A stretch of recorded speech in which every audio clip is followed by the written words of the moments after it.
Yes.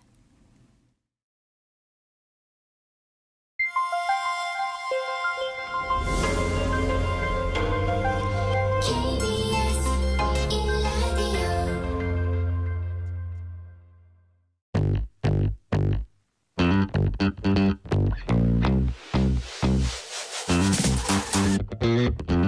KBS 1라디오 뉴스레터 K. 안녕하십니까. 뉴스레터 K KBS 김용준 기자입니다. 총선까지 단 일주일. 여야 지도부는 전국 곳곳을 돌아다니면서 유세를 이어가고 있는데요. 야당에서는 후보들의 막말 논란, 또 편법 대출처럼 도덕성 문제가 막판 변수로 떠오르면서 총선 결과에 미칠 영향이 주목되고 있습니다. 관련 내용 포함한 정치권 이슈들 정치 토크 코너에서 자세히 분석해보고요. 2부에서는 조국혁신당의 이혜민 비례대표 후보와 약진하고 있는 조국혁신당 이야기 들어보겠습니다. 윤석열 대통령이 전공의들에게 대화를 제안한 이후에 의료계에서는 다양한 반응이 나오고 있습니다. 하지만 전공의들은 아직 별다른 움직임을 보이지 않고 있는데요. 의정 갈등 문제 어떻게 해결할 수 있을까요? 윤석열 정부 의료 정책에 참여했던 연세대 의대 박은철 교수, 류진수 코너에서 모셔서 함께 알아보겠습니다. 문자 샵 9730, 짧은 문자 50원, 긴 문자 100원, 어플리케이션 콩으로 보내시면 무료고요. 유튜브 KBS 1라디오 계정 채팅으로도 이야기 나누실 수 있습니다. 문자 보내주시면 추첨 통해서 커피 쿠폰 보내드리겠습니다. 여러분의 이야기도 많이 들려주십시오. 뉴스레터 K 지금부터 시작합니다. 떠나는 100원의 기적 총선 후보 김칫국 방지 프로젝트 뉴스레터 K 주파수를 빌려드립니다. 내가 먹고 싶었던 건 달리단 밤양갱이 아니고요. 내가 뽑고 싶었던 건 이런 후보다. 이번 총선에서 이런 후보를 뽑겠다 말씀하고 싶은 분들은 4월 4일까지 문자나 댓글 남겨주세요. 문자 남겨주신 분들 중에서 추첨을 통해서 커피 쿠폰 보내드리고요. 청취자 여러분의 이야기도 직접 들어보는 시간 가져보겠습니다. 어플리케이션 콩으로 보내시면 무료고요. 문자는 샵 9730, 짧은 문자는 50원, 긴 문자는 100원입니다. 100원의 기적, 여러분의 목소리를 들려주세요. 내가 먹고 싶었던 건 달지단 밤양갱 네, 이런 후보를 뽑고 싶다. 문자 100원의 기적 내일까지 받겠습니다. 지금도 상당히 많은 분들이 신청을 해주셨어요. 감사합니다. 오늘 하루 가장 뜨거운 뉴스만 골랐습니다. 뉴스레터 K 여야 정치 토크 원영섭 전 국민의힘 미디어 법률단장, 조기현 더불어민주당 법률위 부위원장 모셨습니다. 안녕하십니까? 네, 안녕하세요. 예.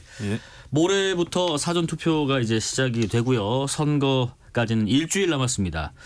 오늘도 갔다고 치면 6일 정도 남았죠. 오늘 국민의힘 한동훈 위원장은 충북 또 강원, 지금은 또 경기에서도 북부 지역을 찾고 있고요. 민주당 이재명 대표는 경남 창원 또 부산 지역을 찾았습니다. 일단 한동훈 위원장 또 이재명 대표는 판세 전망을 어떻게 하고 있을까? 한동훈 위원장은 오늘 충주 지역 유세 현장에서의 발언, 또 이재명 대표는 그제 유튜브 라이브 방송에서 한 발언. 근데 약간 소음이 있어요. 청취자분들 그 점 좀 양해해 주시고요. 한번 들어보고 말씀 이어가겠습니다. 지금의 총선 판세는 말 그대로 정말 살얼음판입니다. 우리의 판세 분석에 따르면 국민의힘이 전국의 55곳에서 박빙으로 이기거나 지고 있습니다. 그중에 수도권이 26곳입니다. 결코 안심하거나 포기할 수 없는 절박한 상황입니다. 정말 수백 표, 1000표 이내, 1000몇 개 표 이렇게 결판나는 지역이 전국에 한 50개쯤 됩니다. 이 49개, 저희가 분석하기로 49개인데 이 49개는 지금 현재 지지율이 민주당이 조금만 떨어져 버리면, 저쪽이 조금만 오르면 다 뒤집어지는 거예요. 예, 이재명 대표는 그 차 안에서 유튜브 라이브 방송을 했던 발언이고요. 일단 한동훈 위원장은 전국의 55곳에서 박빙으로 이기거나 지고 있다. 또 이재명 대표는 수백에서 한 1000표 정도로 결판하는 곳이 전국에 49군데 된다. 근데 원영섭 변호사님, 한동훈 위원장이 당의 그 자체 판세 분석 결과를 공개적으로 언급한 적 없죠? 이번 처음으로 한 거죠? 이번에 처음 이제 언급을 했습니다. 55곳을 경합적으로 봤네요. 55곳 정도 경합적을 보고 그 전에 이제 언론에는 국민의힘의 입장이나 내부에서 나온 결과물이라고 하면서 이런저런 전망치가 나왔는데 그게 뭐 정확한 거냐 아니면 뭐 어떤 거냐 이런 식으로 이야기가 되다가 예. 지도부에서 이제 그 한동훈 위원장이 이제 이런 걸 언급을 한다는 것 자체가 뭐 이런 것 같아요. 저는 선거 전략이 두 가지가 있을 수가 네. 있어요. 하나는 뭐 우리가 무조건 잘 되고 우리가 승리하니까 따라와 달라. 아니면 우리가 좀 아슬아슬하니까 좀 많이 좀 도와달라. 위기 상황일 수도 있으니까 도와달라. 이런 게 있을 수 있거든요. 네. 근데 지금 한동훈 위원장이 이야기를 직접 꺼내면 보수 지지층 입장에서는 지금 아슬아슬한 상황에 접전지가 많다고 하니 예. 우리가 적극적으로 가야 되겠구나. 이런 생각을 할 수가 있어요. 네네. 근데 과거에 21대 때는 어떻게 했냐면 예. 그 170석, 180석 한다면서 계속 그 당시에 미래통합당이 뭐 긍정적인 전망을 한 겁니다. 예. 그게 허장성세 전략이라고 볼 수도 있는데 예. 사실 그것 때문에 후유증이 꽤 있었어요. 근데 지금은 솔직하게 뭐 접전지가 많다라는 거, 그러니까 여러 가지 뭐 상황들에 대해서 냉정한 이야기를 하고 예. 그리고 보수 지지층이 꼭 나와야 된다라는 부분들을 업소를 하고 그러면서 표를 집결시키는 전략이 될 수 있기 때문에 제가 볼 때는 한동훈 위원장이 이야기한 거는 잘했다고 봐요. 구체적인 수치까지 밝혀서. 네. 조기현 변호사님, 지금 이재명 대표는요 수백에서 한 1,000표 정도로 결판 나는 곳이 전국에 49군데다 경합 지역으로 보고 있는데 가장 또 접전이 벌어질 지역을 어딜까도 궁금하고요. 의견 어떠십니까? 가장 접전지는 이재명 대표가 제일 많이 가신 곳이겠죠. 네, 그러세요. 네. 아마 이 서울 이 한강 벨트에서도 동작을의 승부가 가장 끝까지 봐야 될 것 같고요. 유삼영 후보와 나경원 후보요. 예, 네네. 그렇습니다. 그리고 또 오늘 가신 저 부산 소위 말하는 낙동강 벨트 플러스 알파. 예. 부산 지역의 추세가 뭐 조금 좋다고는 하는데요. 지난 선거에도 좀 비슷했어요. 양상이요. 예, 뭐 부산 디비진다 이래가지고 네.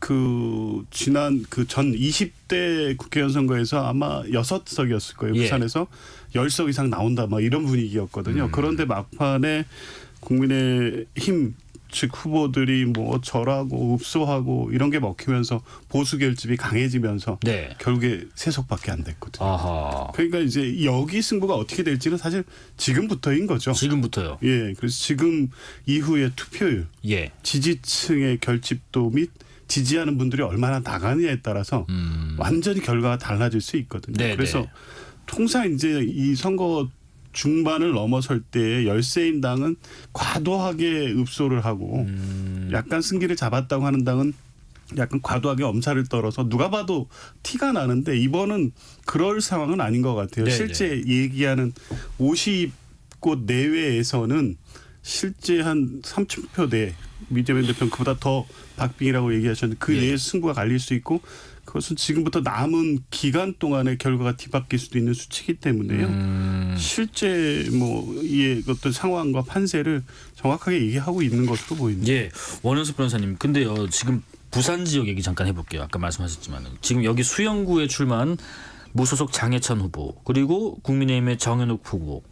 지금 장 후보가 정 후보에게 단일화 제안을 했는데 아직 뭐 된다 안 된다 얘기는 없는 것 같은데요. 단일화 가나요? 아니면 안 되면 이게 어떻게 되는 상황인 겁니까? 아니 저는 하루 속히 예. 좀 단일화를 진행을 하기를 바랍니다. 네. 국민의힘이 수영구라는 지역이 원래 국민의힘의 강세 지역이고 네. 제가 알고 있기로는 한 번도 민주당 계열에 뺏긴 적이 없는 지역이에요. 예.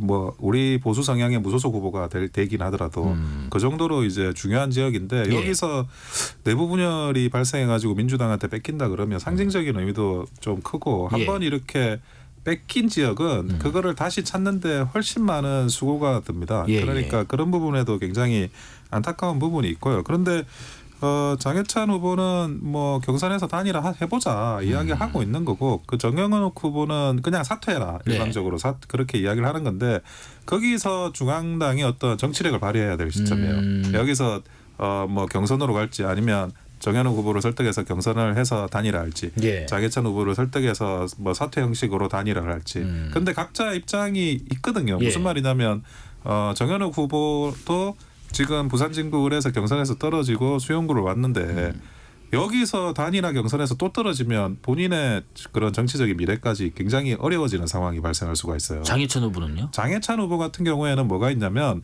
무소속으로 출마 선언을 한다고 했을 때 예. 그러면 그 도와주는 사람들이 우하고 몰려든 사람들이 있어요. 아 근데 갑자기 그만둬 버리면 그런데 장해찬 네. 후보가 그만둬 버리면 아니 무소속으로 분명히 나갈 때만 하더라도 완주하겠다고 나갔을 거 아니야? 그런데 경선에서 떨어져서 단일화 경선에서 떨어져서 어쩔 수 없이 그 발걸음을 중지하는 거는 자기 주위 사람들 도와준 사람들이 납득을 해요. 이건 어쩔 수 없는 거니까. 네네네. 근데 자기의 그냥 자유로운 의사로 그냥 내가 뭐 생각해 보니까 이게 아닌가 봐 하면서 중지를 해버리면 예. 그러면 사실은 엄청나게 그 장해찬 의원 후보를 도와준 사람들은 배신감을 느끼거든요. 그럴 수 있겠네요. 네, 그런 사람들한테 그러면 그 자기가 선거 나가서 처음에 자기를 도와준 이런 많은 지지자들한테 배신감을 느끼기 위해서는 사실 장해찬 후보 입장에서도 다음에 정치 전도라는 게 굉장히 어려워져요. 그래서 중앙에서 좀 정치력을 중앙에서 정치력을 어떤 식으로든지 발휘해서 이게 단일화가 꼭 될 수 있도록 네. 그렇게 일어났으면 좋겠습니다. 조기현 변호사님 지금 민주당은요 총선 일주일 앞두고 지금 후보 도덕성 관련된 뭐 악재다 이렇게 얘기를 하던데 어떻게 처리할지도 고민 중인 것 같기도 하고요. 김준혁 후보 같은 경우는 뭐 과거에 막말 논란이 있었고 양문석 후보는 뭐 편법 대출 의혹 등이 지금 불거진 상황인데 김준혁 후보는 특히 사과를 했는데 오늘은 이화여대에서도 총동창회에서 후보직 사퇴를 위해서 모든 노력을 기울일 거다라고 했는데 이 후보 본인 그리고 당에서는 어떤 조치나 입장을 취하는 게 적절하다고 보세요? 일단 당에서는 당장 어떤 조치를 취하기는 어렵다는 예. 입장인 것 같습니다. 왜냐하면 문제가 있는 것은 분명하죠. 김준혁 후보 발언 매우 부적절했고요. 예. 이화여대나 또 여성단체 입장이 충분히 이해가 되고 공감이 됩니다. 그리고 해명도 좀 부족하고 부적절했죠. 뭐 어쨌든 역사학자이기 때문에 지금 문제되는 상황 아닙니까? 네네네. 그러면 그런 발언을 한 거에 대한 근거를 가지고 설명하든지 아니면 적절하지 않았으니까 무조건 사과했어야 되는데 뭐 역사 공부 다시 하라 이런 식으로 대응을 했기 때문에 논란이 더 커질 수밖에 없었는데요.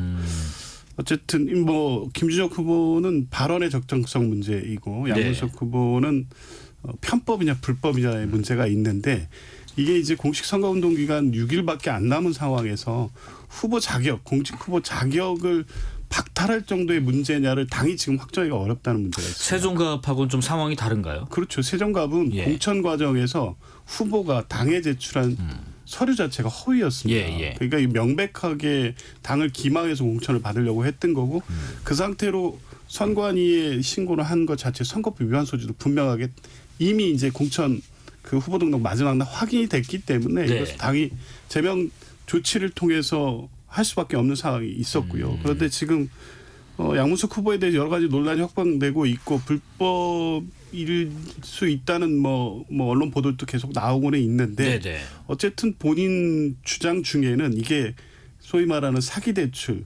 새마을금고가 양문석 후보에 속아서 예. 대출을 실행시켰냐의 문제는 결국에 수사를 통해서 다퉈질 수밖에 없거든요.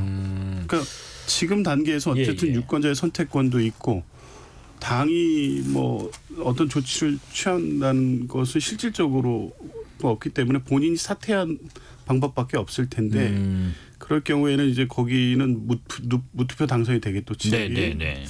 그러니까 유권자의 선택권 문제도 사실 있습니다. 그러니까 아직 어떤 결과를 예단할 수 없는 상황에서 그렇게 박탈하기에는 이르니까 예. 상황을 좀 지켜볼 수밖에 없다. 이런 곤혹스러운 입장입니다. 법적인 부분도 조금 보충 질문 드려볼게요. 이복현 금감원장이요. 주택 구입을 목적으로 사업을 키웠다면 편법이 아니라 명백한 불법이다 이런 얘기도 했는데 이게 법적으로는 양문석 후보의 이 상황에 대해서 어떻게 판단하는 게 옳을까요? 사업자 대출이었으니까요. 통상 이제 판례상은 이게 사기인데 사기 중에도 예. 용도 사기. 용도 사기요. 예, 그러니까 이 대출 목적 자체를 속인 거니까 그걸 통해 가지고 대출을 받았다고 하면 그렇게 될 수 있죠. 그 부분을 얘기하는 것 같아요. 그러면 실제 사업자 대출에 돈이 쓰였냐? 사업자 대출 명목을 위해서 새마을금고에 제출한 서류가 허위 서류가 아니냐 이런 부분이 지금 계속 문제가 되고 있는 거니까요. 네. 지금 제기된 의혹이 만약 사실로 확인이 된다고 하면 사법적 판단의 대상이 될 수 있다. 이런 문제 제기를 하는 것 같습니다. 우리 원영석 변호사님도 이제 뭐 건축이나 부동산 쪽에 또 전문 변호사를 하시니까 의견을 좀 들어볼게요. 어떻게 생각하세요? 이 양문석 후보는 그 죄질이 일반적인 그런 용도 사기하고는 또 다른 거예요. 네네. 왜 그러냐면 이게 2020년 8월입니다. 2020년 8월이면 문재인 정부 때 네네. 부동산 때문에 못 살겠다.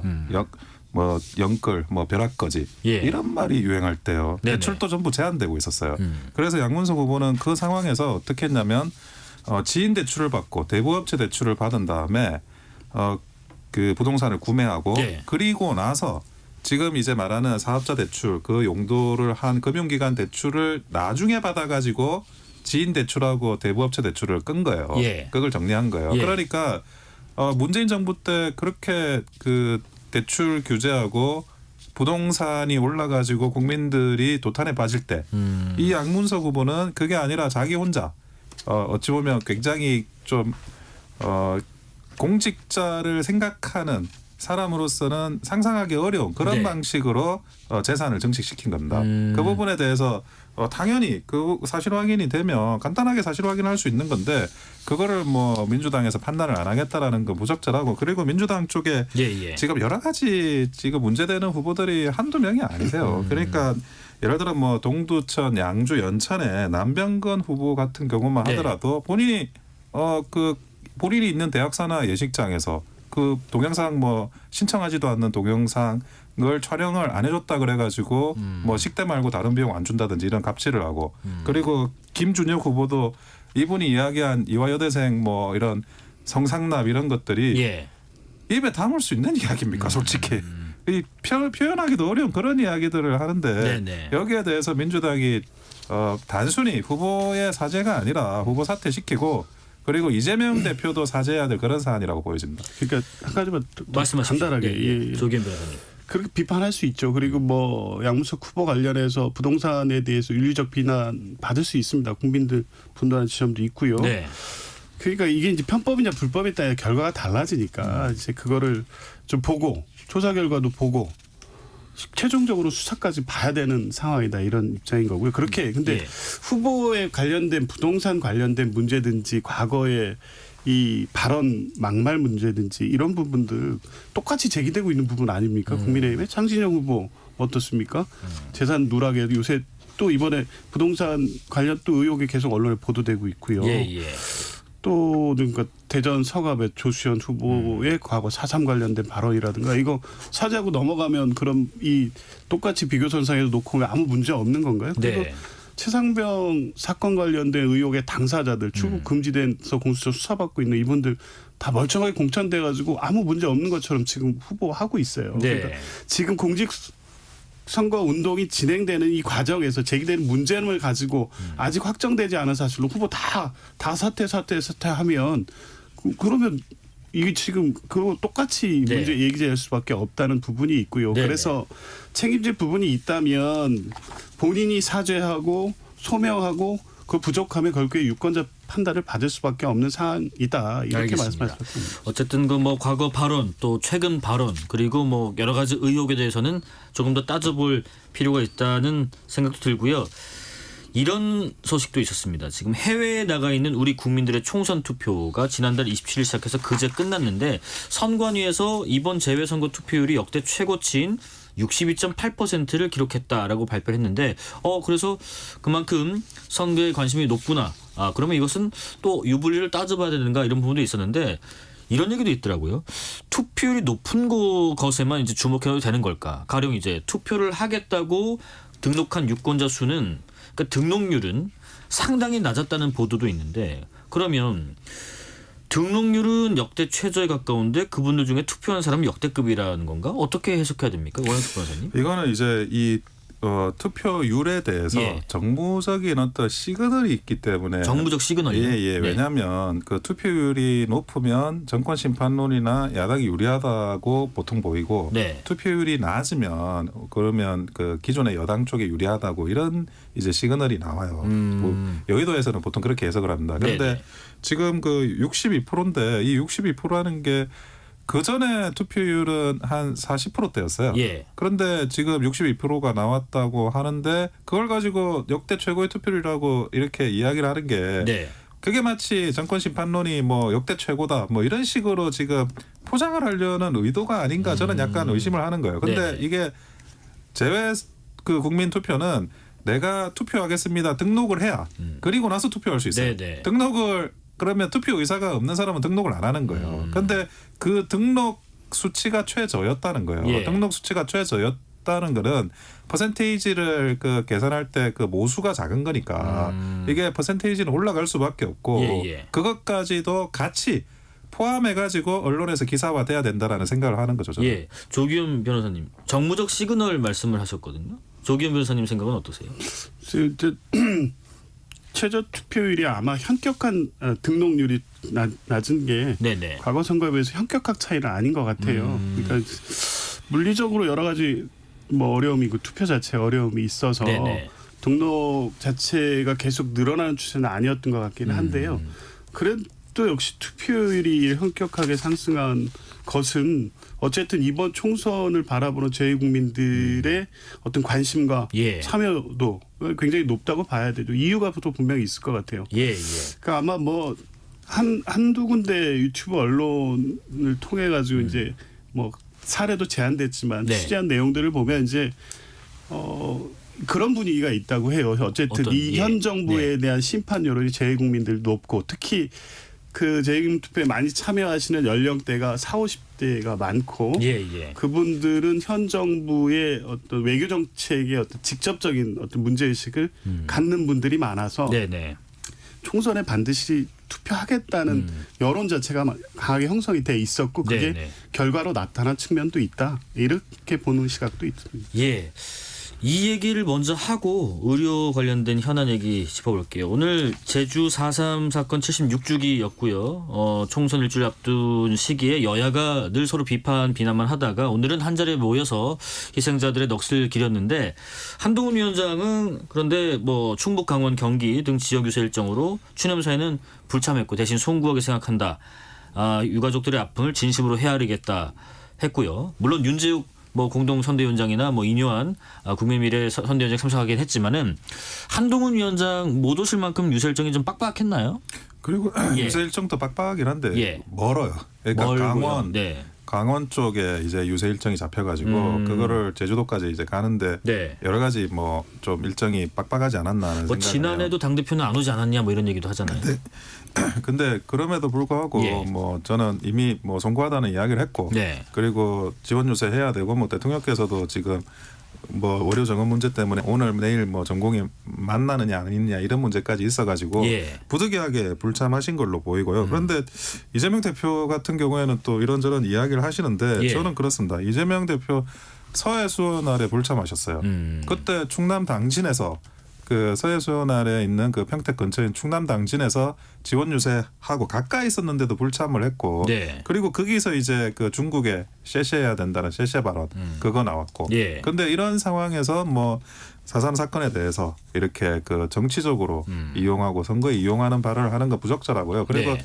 4.3 사건에서 일어난 억울한 희생자들에 대해서 추모하는 마음은 뭐 여야가 따로 있다고 생각하지는 않습니다. 그런 마음은 다 모두가 공유하는 부분이고 예. 그런데 이재명 대표가 이렇게 지나치게 침소봉대하는 거다. 저는 그렇게 생각하고 있습니다. 4.3 학살의 후예가 국민의힘이다. 이재명 대표가 그런 얘기도 했습니다. 조기현 변호사님. 너무 침소봉대를 하는 건가요? 뭐 이런 말씀을 한 게 최근에 이제 이 4.3 항정 관련된 모 후보의 그 발언 논란이 네네. 있었지 네. 않습니까? 그리고 이게 반복되다 보니까 게다가 대통령도 여당의 대표도 또 참석을 안 하고 예. 사실 이럴 때일수록 오히려 이제 참석을 해서 지금까지 얘기한 4.3의 어떤 역사적 평가에 대해서 다르게 보지 않고 있고 네. 당연히 4.3의 희생자들에 대한 추모하는 것은 여야가 다를 수 없다 이런 걸 보여주는 건 참여함으로써 할 수 있잖아요. 네. 그런데 뭐 저는 거기 참석하고 안 하고 이런 논란 자꾸 반복되는 게 그게 뭐 바람직하지는 않다고 봅니다. 뭐 서해 수원날도 그렇고 4.3도 그렇고요. 네네. 뭐 대표가 일정에 따라서 원내대표하고 또 역할을 분담해서 여기 참석하시는 거니까요. 그런데 아마 선거가 같은 해가 있으면 특별히 의식을 하잖아요. 근데 이제 그럼에도 불구하고 예. 한동훈 위원장이 참석을 안 한 것은 제주라는 지역적 제한 거기에 선거 상황 이런 것을 고려했을 때 크게 이제 선거적인 유불리 이런 측면도 좀 고려한 측면이 있는 것 같고 4.3 항쟁에 대한 여전히 소위 말하는 보수층의 평가가 갈리는 부분 이건 5.18도 마찬가지인데요. 예. 이런 문제가 자꾸 반복되는 게 지금 여권 내 보수 지지 세력 내에서 아직 역사적 평가 문제가 아직 끝나지 않은 부분은 분명히 있는 것 같아요. 예. 그런 측면에서는 그래서 참석해서 명확하게 입장을 밝혀주셨으면 더 좋았겠다 정도로 말씀드립니다. 오류기사님 올해 마지막 60대를 맞이하는 69세 청취자입니다. 정말 국민을 위한 국회의원 만나기가 왜 이렇게 어려운 걸까요? 아직까지도 누구를 뽑아야 할지 갈피를 못 잡겠네요. 누가 과연 진정성이 있는지 우리나라를 제대로 이끌어줄지 어떤 정책을 낼지 좋은 길잡이할 사람을 잘 살펴보려고 합니다라는 말씀까지 들어보겠습니다. 여기까지 말씀 듣겠습니다. 지금까지 원영섭 전 국민의힘 미디어 법률단장 조기현 더불어민주당 법률위 부위원장이었습니다. 고맙습니다. 예, 감사합니다. 실시간 교통정보 알아보겠습니다. 교통정보센터 서휘영 리포터 나와주세요. 네, 이 시각 교통정보입니다. 빗길에 도로 상황이 좋지 않은 곳이 있어서요. 퇴근길 안전운전 하셔야겠습니다. 이 시각 고속도로는 중부고속도로 하남방향 남이천 나들목 부근 승용차 사고 나서 뒤로 2km가량 정체고요. 영동고속도로 인천 쪽 동수원에서 반월터널 사이 속도 더디고 이후 군자분기점부터 교통량 많습니다. 논산 천안고속도로 논산 방향 차량터널 안에 발생한 사고로 신흥교부터 정체 심합니다. 경부고속도로 서울 방향은 기흥에서 수원 또 양재에서 반포까지 밀리고요. 경인고속도로 서울 방향 서인천에서 부평, 부천에서 신월터널까지 정체입니다. 반대 인천 쪽은 인천 요금소 부근 5차로에 고장난 화물차가 서 있어서 조심하셔야겠고요. 부평에서 서인천까지 교통량 많습니다. 서해안고속도로 서울 쪽 화성휴게소와 매송휴게소부터 속도 더디고요. 광명역에서 금천까지 정체입니다. 나란히 가는 평택 시흥고속도로 시흥 쪽은 송산마도에서 남한산 분기점까지 막힙니다. 이어서 서울시내 올림픽대로 공항 쪽 청담대교에서 가양대교까지 1시간 걸리는데요. 그 사이 성수대교 지나 5차로에 있는 사고 나서 일대 더욱 혼잡합니다.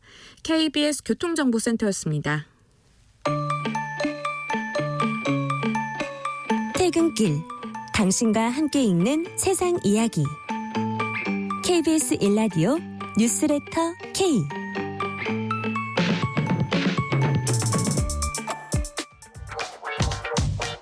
뉴스의 진수를 보여주는 인터뷰. 뉴 진수. 뉴스의 진수를 보여주는 인터뷰 뉴진수. 의과대학 증원을 둘러싼 의정 갈등 해소의 숨통이 트일까요? 대국민 담화 이후에 윤석열 대통령은 전공의들에게 대화를 하자고 손을 내밀었습니다. 이제 공은 의료계와 전공의들에게 넘어간 것 같은데요. 이런 상황에서 정작 환자들은 더욱더 불안과 또 고통을 호소하고 의료 현장은 비상 경영에 또 들어갔습니다. 지혜와 해법을 모아야 할 때일 것 같습니다. 그래서 오늘은 윤석열 정부 의료정책 밑그림 그리기에 참여했던 전문가와 함께 그 실마리를 좀 찾아볼까 합니다. 연세대 의대 예방의학과 박은철 교수입니다. 안녕하십니까? 예, 안녕하십니까? 박은철입니다. 교수님, 윤 대통령의 대선 캠프 정책 총괄 본부에서 의료정책분과 위원장을 지내셨고요. 대통령직 인수위에서 자문위원도 하셨고 무엇보다 지금은 국민의힘 정책위에서 지역 필수 의료 혁신 태스크포스 민간위원도 맡고 계신데 그러면서 의료계와 또 정부를 향해서도 쓴소리도 아끼지 않고 계십니다. 청취자분들 이해를 돕는 차원에서 현 정부의 의료정책 마련에 또 어떤 역할을 하고 계신지 잠깐 소개해 주실까요? 현 정부가 출범할 때는 캠프에서 뭐 보건의료 분과위원장을 맡았으니까 이것저것 그림을 그렸는데 네네. 그리고 이제 뭐 인수위에 넘어가 가지고는 이게 자문을 했으니까 인수위원이 못 됐고요. 예. 그래서 정권에 이제 훈수 도는 정도의 역할만 했고, 근데 그 당시에 그렸던 그림이 이런 겁니다. 지역 필수 의료 얘기는 적어놨고요. 이거는 당장 풀어야 되는 거다라고 했는데 출범하자마자 6개월에 서울 아산병원의 간호사가 돌아가셨죠. 네네. 그러면서 필수 의료가 와 그 정책의 이슈가 돼버렸죠. 그래서 근데 서울의 대형 병원에 그것도 근무 시간에 간호사가 들어갔다는 거는 저희한테 굉장히 의료계에는 굉장히 충격적인. 예, 충격이었습니다. 예. 이게 병상이 제일 큰 병원에서 그것도 뭐 밤도 아니고 아침에 이제 그렇게 되니까 야 이게 지방은 어떻게 될까? 그래서 뭐 인수위 때 만들었던 정책 공약들 뭐 이런 것들이 예. 뭐 캐비넷에 있는 걸 꺼내 가지고 다시 보고 정부가 그래서 굉장히 많은 발표를 했죠. 예. 예, 지금 현재 또 대립 구도를 보면요, 크게 의료계와 정부가 맞서고 있는 것 같은데, 의료계는 뭐 의대생, 전공의, 뭐 의사협회, 대학 교수분들까지 여러 직역들이 있고요. 근데 이제 의료계는 전반적으로 좀 일치된 의견을 갖고 있는 건지, 아니면 좀 직역마다 주장의 차이가 있나요? 사항을 보는 거에서 그러니까 기본적으로는 정서는 예. 정원 동결입니다. 정원 동결. 예. 그렇게 하면 그냥 일치된 의견이다라고 볼 수 있는데 네네. 이게 이제 돌아가는 사항을 보니까 그리고 예. 정부의 태도를 보니까 정원 동결해가지고는 이게 말이 안 되니까 예를 들면 그 중에 가장 그래도 교수들은 조금 늘릴 수 있다. 뭐 그 정도 태도인데요. 이건 뭉치는 거 쉽지 않습니다. 아 그래요? 왜 그런가요? 예. 이게 이제 의대생, 전공의, 뭐 교수, 뭐 이런 것들이 바라보는 시각들이 조금 다르고요. 그 다음에 의대 정원이 됐을 때 느끼는 자기의 뭐 폐해라 그럴까요? 뭐 하여튼 이런 게 정도가 좀 다를 거고요. 네네.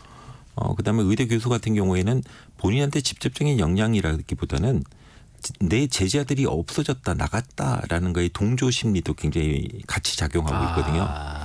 그래서 이게 바라보는 거, 그러니까 그리고 우리가 2020년에 의대를 전 정부에서 한번 늘리려고 했는데 못 늘린 적이 있지 않습니까? 네. 그 기억이 4년밖에 안 됐거든요. 굉장히 생생하게 머릿속에 있습니다. 네네네. 그래서 이게 바라보는 시각들이 달라가지고 뭐 하나의 일치된 의견이 나올 것이다. 그럼에도 불구하고 저희가 2000년에 의학 분업할 때 예.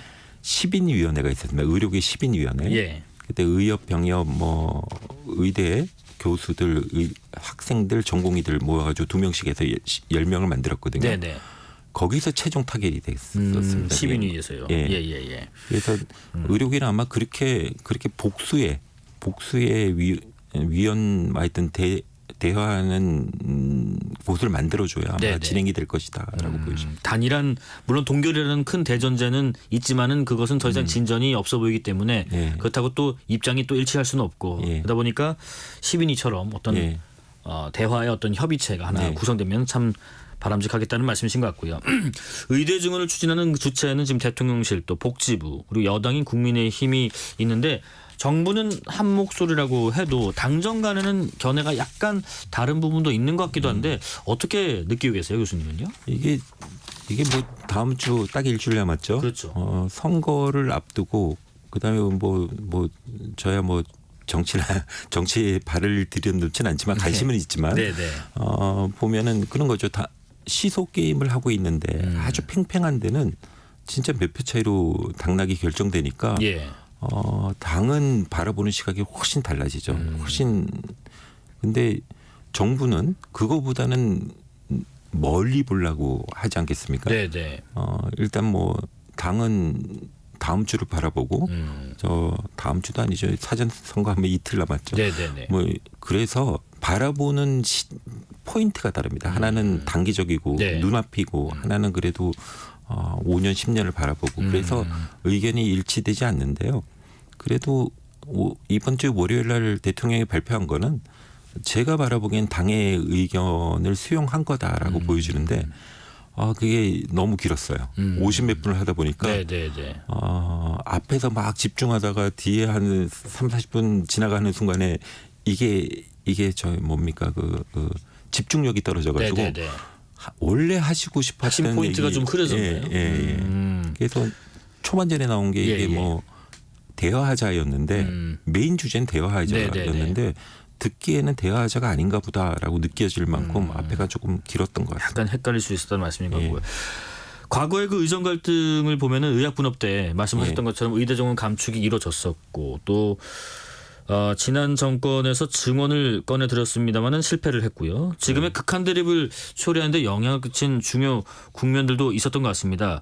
그런데 그 노환규 전 대한의사협회장이요, 정부는 의사를 이길 수 없다라는 SNS에 글을 과거에 올렸었는데, 노 전 회장은 이 문장을 콕 집어서 의사를 악마화한다라고 반박을 하고 있거든요. 그런데 국민은 이런 인식이 실제로 의사 사회에서도 자리 잡고 있는 건가? 실제 분위기는 어떤가? 그런 걸 되게 궁금해하더라고요. 이게 이제 우리가 행동을 하다 보면 그 행동으로 인해서 내 마음도 바뀌는 뭐 그런 부분이 있는 것 같습니다. 이게 사표 쓰고 들려오는 소리가, 예를 들면 전공의 같은 경우에 내가 사표를 썼는데 들려오는 소리가 너희를 뭐 그래도 너희 처지를 이해한다라는 소리는 별로 없고요.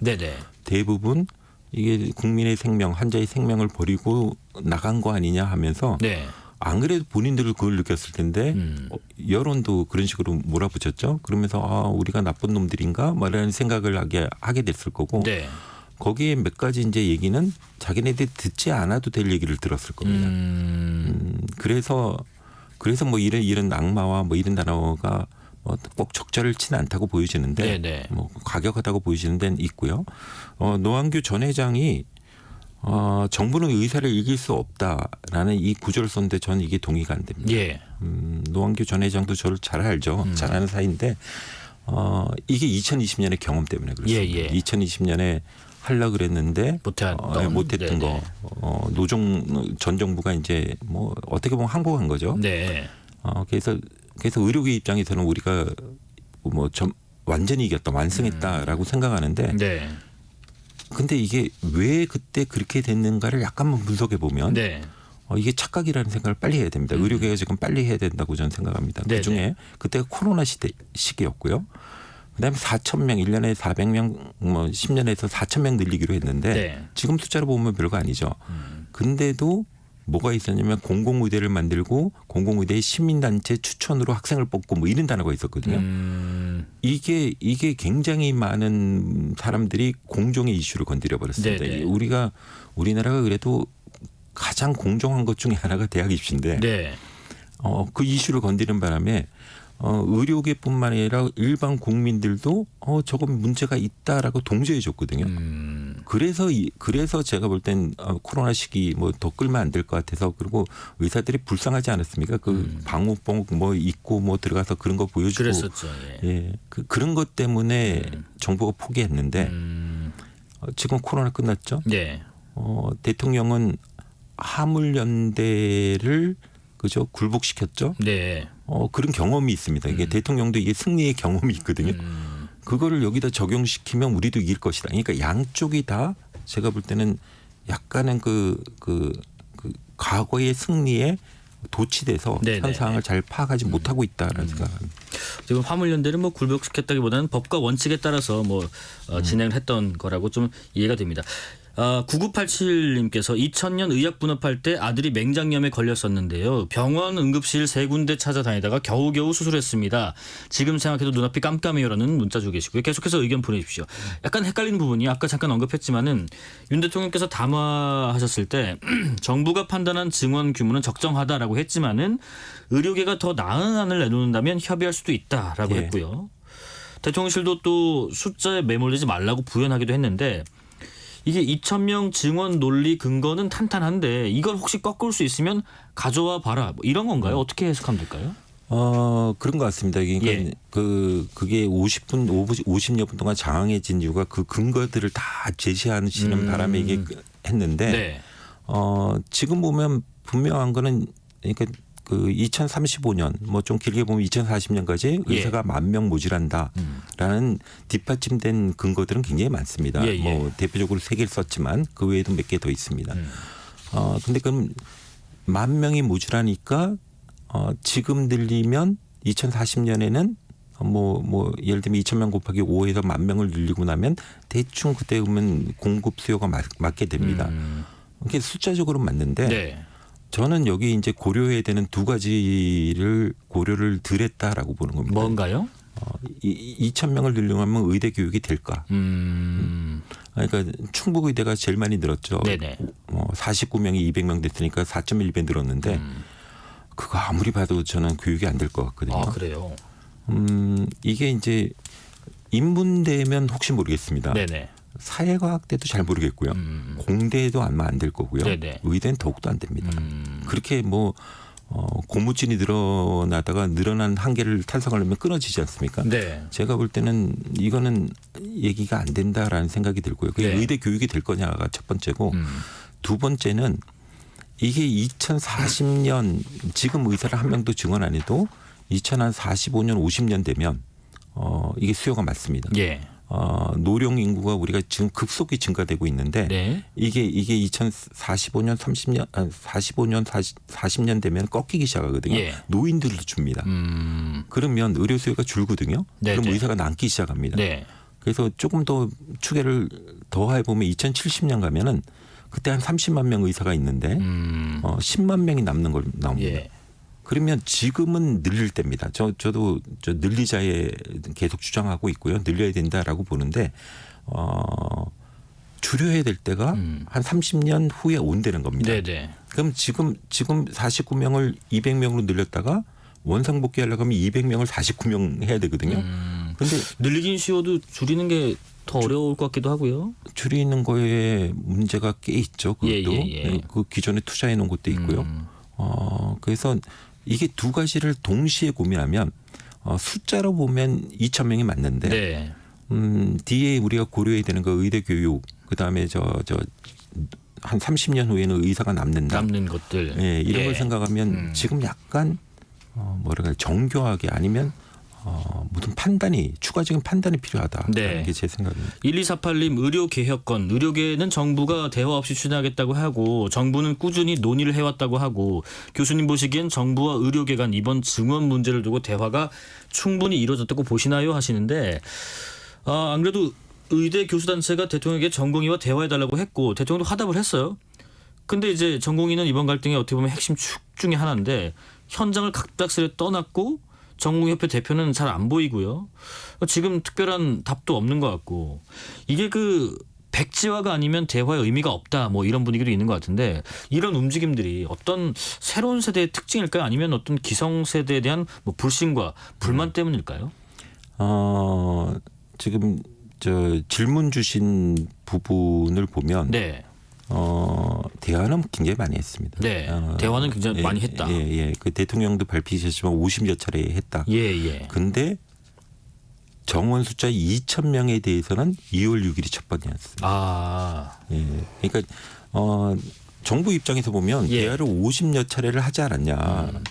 근데 의료계 입장에서는 당장 숫자가 그때 뭐 저희는 300명, 500명, 1000명 이런 생각하고 있었는데 2,000명이라는 숫자가 나오니까 이건 뭐지라고 나온 건 그러니까 숫자가 나온 건 2월 6일이 처음이거든요. 네네. 2월 6일을 보면 대화가 없었던 거고 나머지 부분 필수 지역 의료 강화시키는 거는 수많은 대화를 해왔고요. 네네. 그런데 이게 이제 협상에 들어가게 된다 그러면 이게 아까도 말씀드렸지만 주체가 이게 모호합니다. 주체가 모호하다. 예. 협상의 주체가요. 예. 정부야 뭐 이게 위기 질서가 있는 조직이니까 이게 딱 되는데 의료계는 이게 위기 질서 예를 들면 지금 의협회장 당선인이 있죠. 네. 그분 얘기를 그럼 전공의들이 들을 거냐, 의대생이 들을 거냐, 저는 그렇게 생각 안 됩니다. 그러면은 그렇다고 전공의 뭐 대표가 협상의 주체가 되기도 전공의 협회에서 한 2명 뽑아내라 그러면 그거는 하지 않을까라는 생각이 듭니다. 네네. 대통령이 뭐 대화하자고 그러니까 했을 때 흔쾌히 수락해 주신 걸 보면 당장은 전공의하고 대통령하고 그게 이제 2명 가기 힘들면 뭐 한 5명, 10명 가도 되지 않습니까? 전공의들만 구성된 거. 그래서 저는 대화를 일단 했으면 좋겠다라고 보여집니다. 그래서 쌍방이 무슨 생각을 하고 있는지를 그 지면을 통해서 아니면 그 방송을 통해서 보는 게 아니라 직접 한번 얘기를 하는 게 첫 물꼬다라고 저는 생각합니다. 자, 여전히 뭐 백지화가 돼야 대화가 된다고 생각하는 건지 어떤 건지 전공의의 향후 결정도 좀 주목이 되고요. 6535님, 정부와 의료계 모두 이기는 것을 떠나서 미래를 생각하는 의료 정책을 위해서 머리를 맞댔으면 좋겠습니다. 줄다리기가 너무 길어지게 되면 줄이 끊어지게 되잖아요. 결국에 피해는 또 상처는 또 국민들이 받게 될 것입니다 하시고요. 4790님, 이렇게 갑자기 2,000명을 지원하는 것은 가능한 건가요? 너무 갑작스러워서 의료계가 동의를 못하는 거 아닐까 합니다 하는데, 교수님 그러면 2,000명 증원 규모 여기 조금만 집중해 보면요. 교수님께서는 그러면 어떤 방식으로 증원하는 게 가장 바람직하다, 이렇게 적정하다 생각하시나요? 그러니까 무게를 교육의 질로 두면 지금 서울에 있는 대학들을 하나도 안 늘렸거든요. 서울의 대학들이 오래됐고 그 학생 수도 많은데 그게 지역 의료, 지방 의료를 강화시켰다고 한 명도 안 늘려줬습니다. 그건 뭐 동의할 수 있습니다. 근데 제가 문제시 삼는 거는 45명이 200명 되는 겁니다. 그래서 우리가 한 대학에서 증원을 한다 그러면 그 맥시멈 선을 저는 한 50%로 잡아야 된다라고 보여집니다. 뭐 그 학교 같은 경우는 98명이 되겠죠. 100명 좀 안쪽으로. 네네. 그것도 무리스럽다라는 생각이 드는데 그렇게 계산을 해보면 지금 정부 안에 있는 거에 2배 이상 못 늘린다라고 하면 1,500명 정도 증원이 되고요. 50%로 하면 한 1,000명 증원이 됩니다. 제가 볼 때는 그게 현실적인 아니지 않나. 그러니까 정부가 지금 기본적으로 지방 필수 의료를 살리기 위해서 하는 기본적인 트렌드가 대통령이 뭐 50분 동안 설명했듯이 맞는 부분이 굉장히 있거든요. 그걸 그대로 받아준다고 치면 의대 교육에서 다시 한번 이건 너무 무리입니다 해서 잘라주는데 그게 제가 볼 때는 50% 정도. 네네. 의정 갈등이 지금 장기화되면서 아까도 어둠으로 우려하셨지만은 현장에서는 이미 대응의 한계치를 넘었다 이런 목소리도 나오는데 실제 현장 분위기는 어떻게 체감하고 계세요? 응급수술 외에는 거의 이제 안 하려 그러죠. 안 하는 게 아니라 못 한다고 하는 거죠. 의사 혼자 할 수 있는 게 있고요. 그거보다 더 심각한 게 우리가 이제 큰 병원, 대형 병원이 이를수록 전공의 의존도가 굉장히 높았습니다. 그러게요. 그래서 전공의들에게 특히 빅5로 불리는 대학병원들이 너무 과도하게 의존한다. 이게 애초에 진료 체계에 좀 문제가 있는 거 아니냐 이런 얘기도 나오더라고요. 문제가 있었습니다. 있었는데 그게 이제 그렇게 적응돼 왔다라고 보여지거든요. 우리가 이제 예를 들면 수가가 원가에 못 미칩니다. 근데 환자가 오면 살리긴 해야 돼요. 그렇죠. 그러니까 이거를 그 돈에서 메꾸다 보니까 조금 싼 인력, 그걸 전공이라고 받고 전공의를 진료 인력이라고 생각했는데 이제 이 개념을 없애야 될 때가 된 것 같습니다. 어차피 이제 전공의들은 주 88시간 근무, 80시간 근무하고 플러스 8시간 교육 시간이 있는데 이거 하면서 이제 세대가 바뀌었습니다. 이게 옛날 같으면 수술하다가 중간에 그러니까 수술 텔레비전 보시면 드라마 보시면 이게 이렇게 해가지고 소독해가지고 들어가서 가운 입고 다 했는데 그게 중간에 나가버립니다. 자기 이제 근무 시간이 지나갔다고. 이런 친구들이 전공의들이 아마 교육을 더 해주는 걸로 그리고 미국은 아예 그렇게 돼 있습니다. 전공의를 진료 인력으로 생각 안 하고 훈련받는 인력이라고 생각하고 그래서 정부에서 보조금도 주고요. 우리도 그렇게 가는 수밖에 없다. 가야 된다. 근데 이번이 기폭제가 됐습니다. 그래서 저는 이거 빨리 정부가 보건복지부가 얘기하는 전공의 중심 병원 뭐 이런 단어를 붙이는데 거꾸로 얘기하면 전공의 의존도가 낮은 전문의에서 움직이는 병원을 만들자. 빅5도 그렇게 만들어야 되고요. 그게 시간이 별로 없습니다. 이게 이제 이 사태가 제가 볼 때는 뭐 어차피 지금 2달 지났고 한 2달은 더 갈 거라고 보여지기 때문에 빨리 이거를 바꿔놓고 그리고 전공의들이 들어온다 그래도 다 들어오지도 않을 거거든요. 그래서 병원은 빨리 이게 처음에 변신을 해야 되고요. 그래서 전문의를 조금 더 받고 근데 전문의를 다 채우기에는 인건비가 너무 들고요. 그렇죠. 그래서 PA 얘기가 나오지 않습니까? 정부도 그 얘기를 하고 있고 PA가 지금도 꽤 있습니다. 그걸 합법화 시켜줄 뿐만 아니라 추가시켜서 전문의와 PA가 해서 진료 공백을 메꾸는데 빅5 같은 경우는 100% 원상복귀는 저는 어렵다고 보고요. 지금 한 50% 정도 떨어져 있다 그러면 한 80, 90 이걸 올리는데 그게 남은 기간이 2-3달밖에 안 남았다. 그래서 빨리 해야 되고요. 안 그래도 이게 전공의 의존도 높은 병원들은 적자가 이게 지금 계속 나고 있거든요. 이거 버틸 수 있는 병원들 그렇게 많지 않습니다. PA 조금 더 늘리는 게 좋다는 말씀이신 것 같은데 그러면은 약간 반발이 또 의료계에서 있지 않을까요? 있죠. 업무 확대가 네. 계속 늘어나게 되면. 네. PA가 저는 근데 그렇게 봅니다. 예. 이게 사회가 발전한다는 게 예. 옛날에 의사가 하는 일이 굉장히 하이테크였는데 이게 이제 세월이 지나가다 보면 기구도 좋아지고 기술도 좋아지고 나면 이게 그렇게 하이테크에서 머물지 않습니다. 그럼 의사들은 더 하이테크를 추구해야 되고요. 예. 그러면 뭐 로테크라고 얘기하는 뭐 하지만 그런 부분을 밑으로 위임시킬 수 있어야 되는데 의사 일을 간호사에 위임시키는 거. 근데 간호사도 일반 간호사도 아니고 훈련된 간호사죠. 그분에 특화된 간호사인데 네네. 그게 PA인데 그렇게 가는 거. 그다음에 꼭 이런 얘기를 하면 간호사 협회도 싫어할 것 같은데 간호사가 하던 일도 간호조무사한테 위임이 돼야 됩니다. 네네네. 그래야 이게 효율성, 생산성 이런 게 좋아지지 않겠습니까? 그런 의미에서 전 PA가 들어와야 된다고 생각합니다. 강윤구님께서요. 교수님 전문의 체제로 전환하면 국민들 입장에선 의료비 상승이라는 결과를 얻게 되지 않을까라는 꼬리에 꼬리는 문은 또 우려를 하시네요. 됩니다. 네. 예, 그건 분명히 올라가는데 네네. 그 올라가는 걸 조금 줄이자고 PA가 들어오는 거고요. 그러니까 전공의가 나간 걸 다 전문의로 채우면 네네. 이건 뭐 수가 엄청나게 올라져야 되니까. 참 어려운 문제 시간은 제한돼 있고 여기서 좀 마무리해야 될 것 같습니다. 지금까지 연세대 의대 예방의학과 박은철 교수였습니다. 고맙습니다. 감사합니다. 6시에 2부 이어가겠습니다.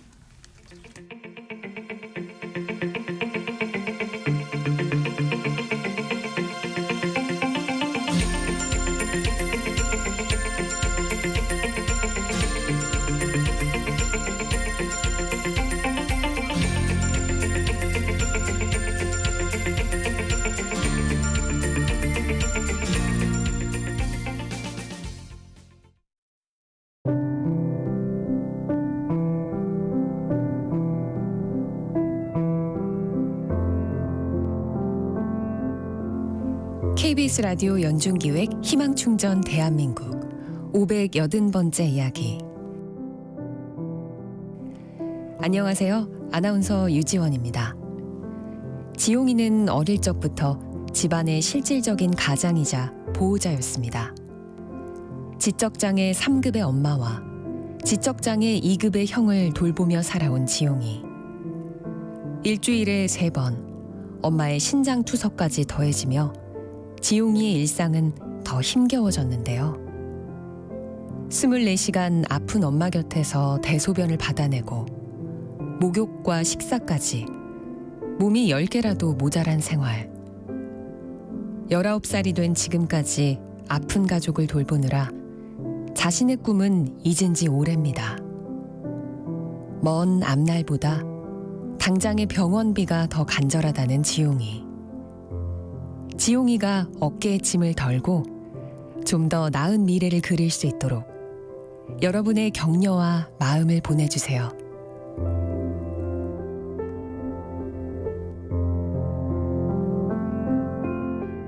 여러분의 따뜻한 손길이 희망의 빛이 됩니다. ARS 060-700-1580 060-700-1580 한 통화 3,000원으로 희망을 선물해 주세요. KBS 라디오 연중기획 희망충전 대한민국은 초록우산 어린이재단, 인탑스 주식회사, 그리고 청취자 여러분과 함께합니다. ARS 060-700-1580 한 통화 3,000원입니다.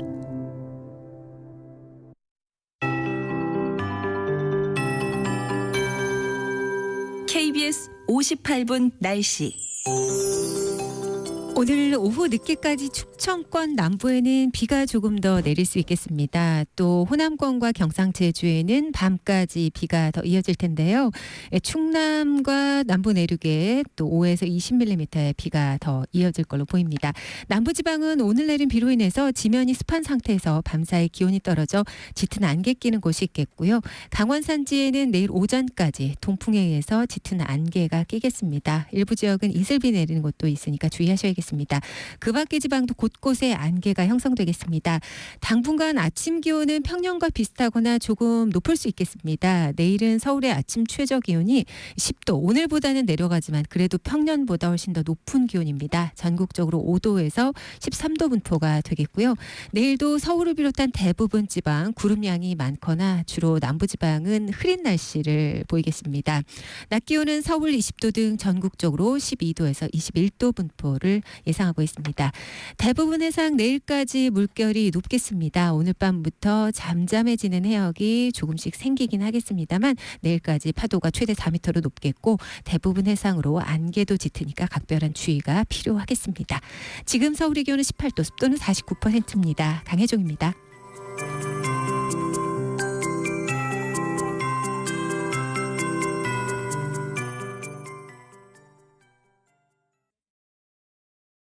정성을 다하는 국민의 방송 KBS가 6시를 알려드립니다. AM 711kHz, FM 97.3MHz, KBS 1라디오입니다. HLKA.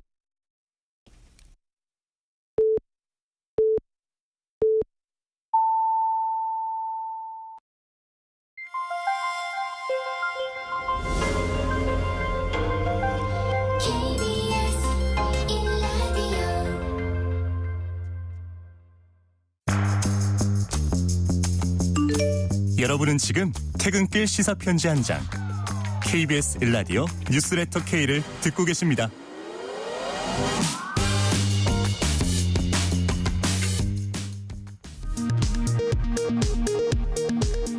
이 시각 라디오 정보센터 뉴스입니다. 제76주년 제주 4.3 희생자 추념식이 오늘 제주 4.3 평화공원에서 열렸습니다. 지난해에는 대통령 명의 추념사를 한덕수 국무총리가 대독했으나 올해는 한 총리가 추념사를 했습니다. 총선을 일주일 앞두고 한동훈 국민의힘 비상대책위원장은 충북과 강원, 경기 지역의 주요 격전지를 돌며 표심을 공략했습니다. 한 위원장은 현재 판세가 살얼음판이라며 국민의힘에 표를 모아줄 것을 호소했습니다. 이재명 더불어민주당 대표는 경남 창원과 부산 사상 등을 찾아 정권 심판을 위해 투표에 나서달라고 호소했습니다. 민주당은 올림픽대로 전 구간 지하화 공약도 발표했습니다. 조국혁신당은 대법원, 헌법재판소, 대검찰청 등 사법기관의 지방 이전을 포함한 균형 발전, 지방 소멸 정책 공약을 발표했습니다.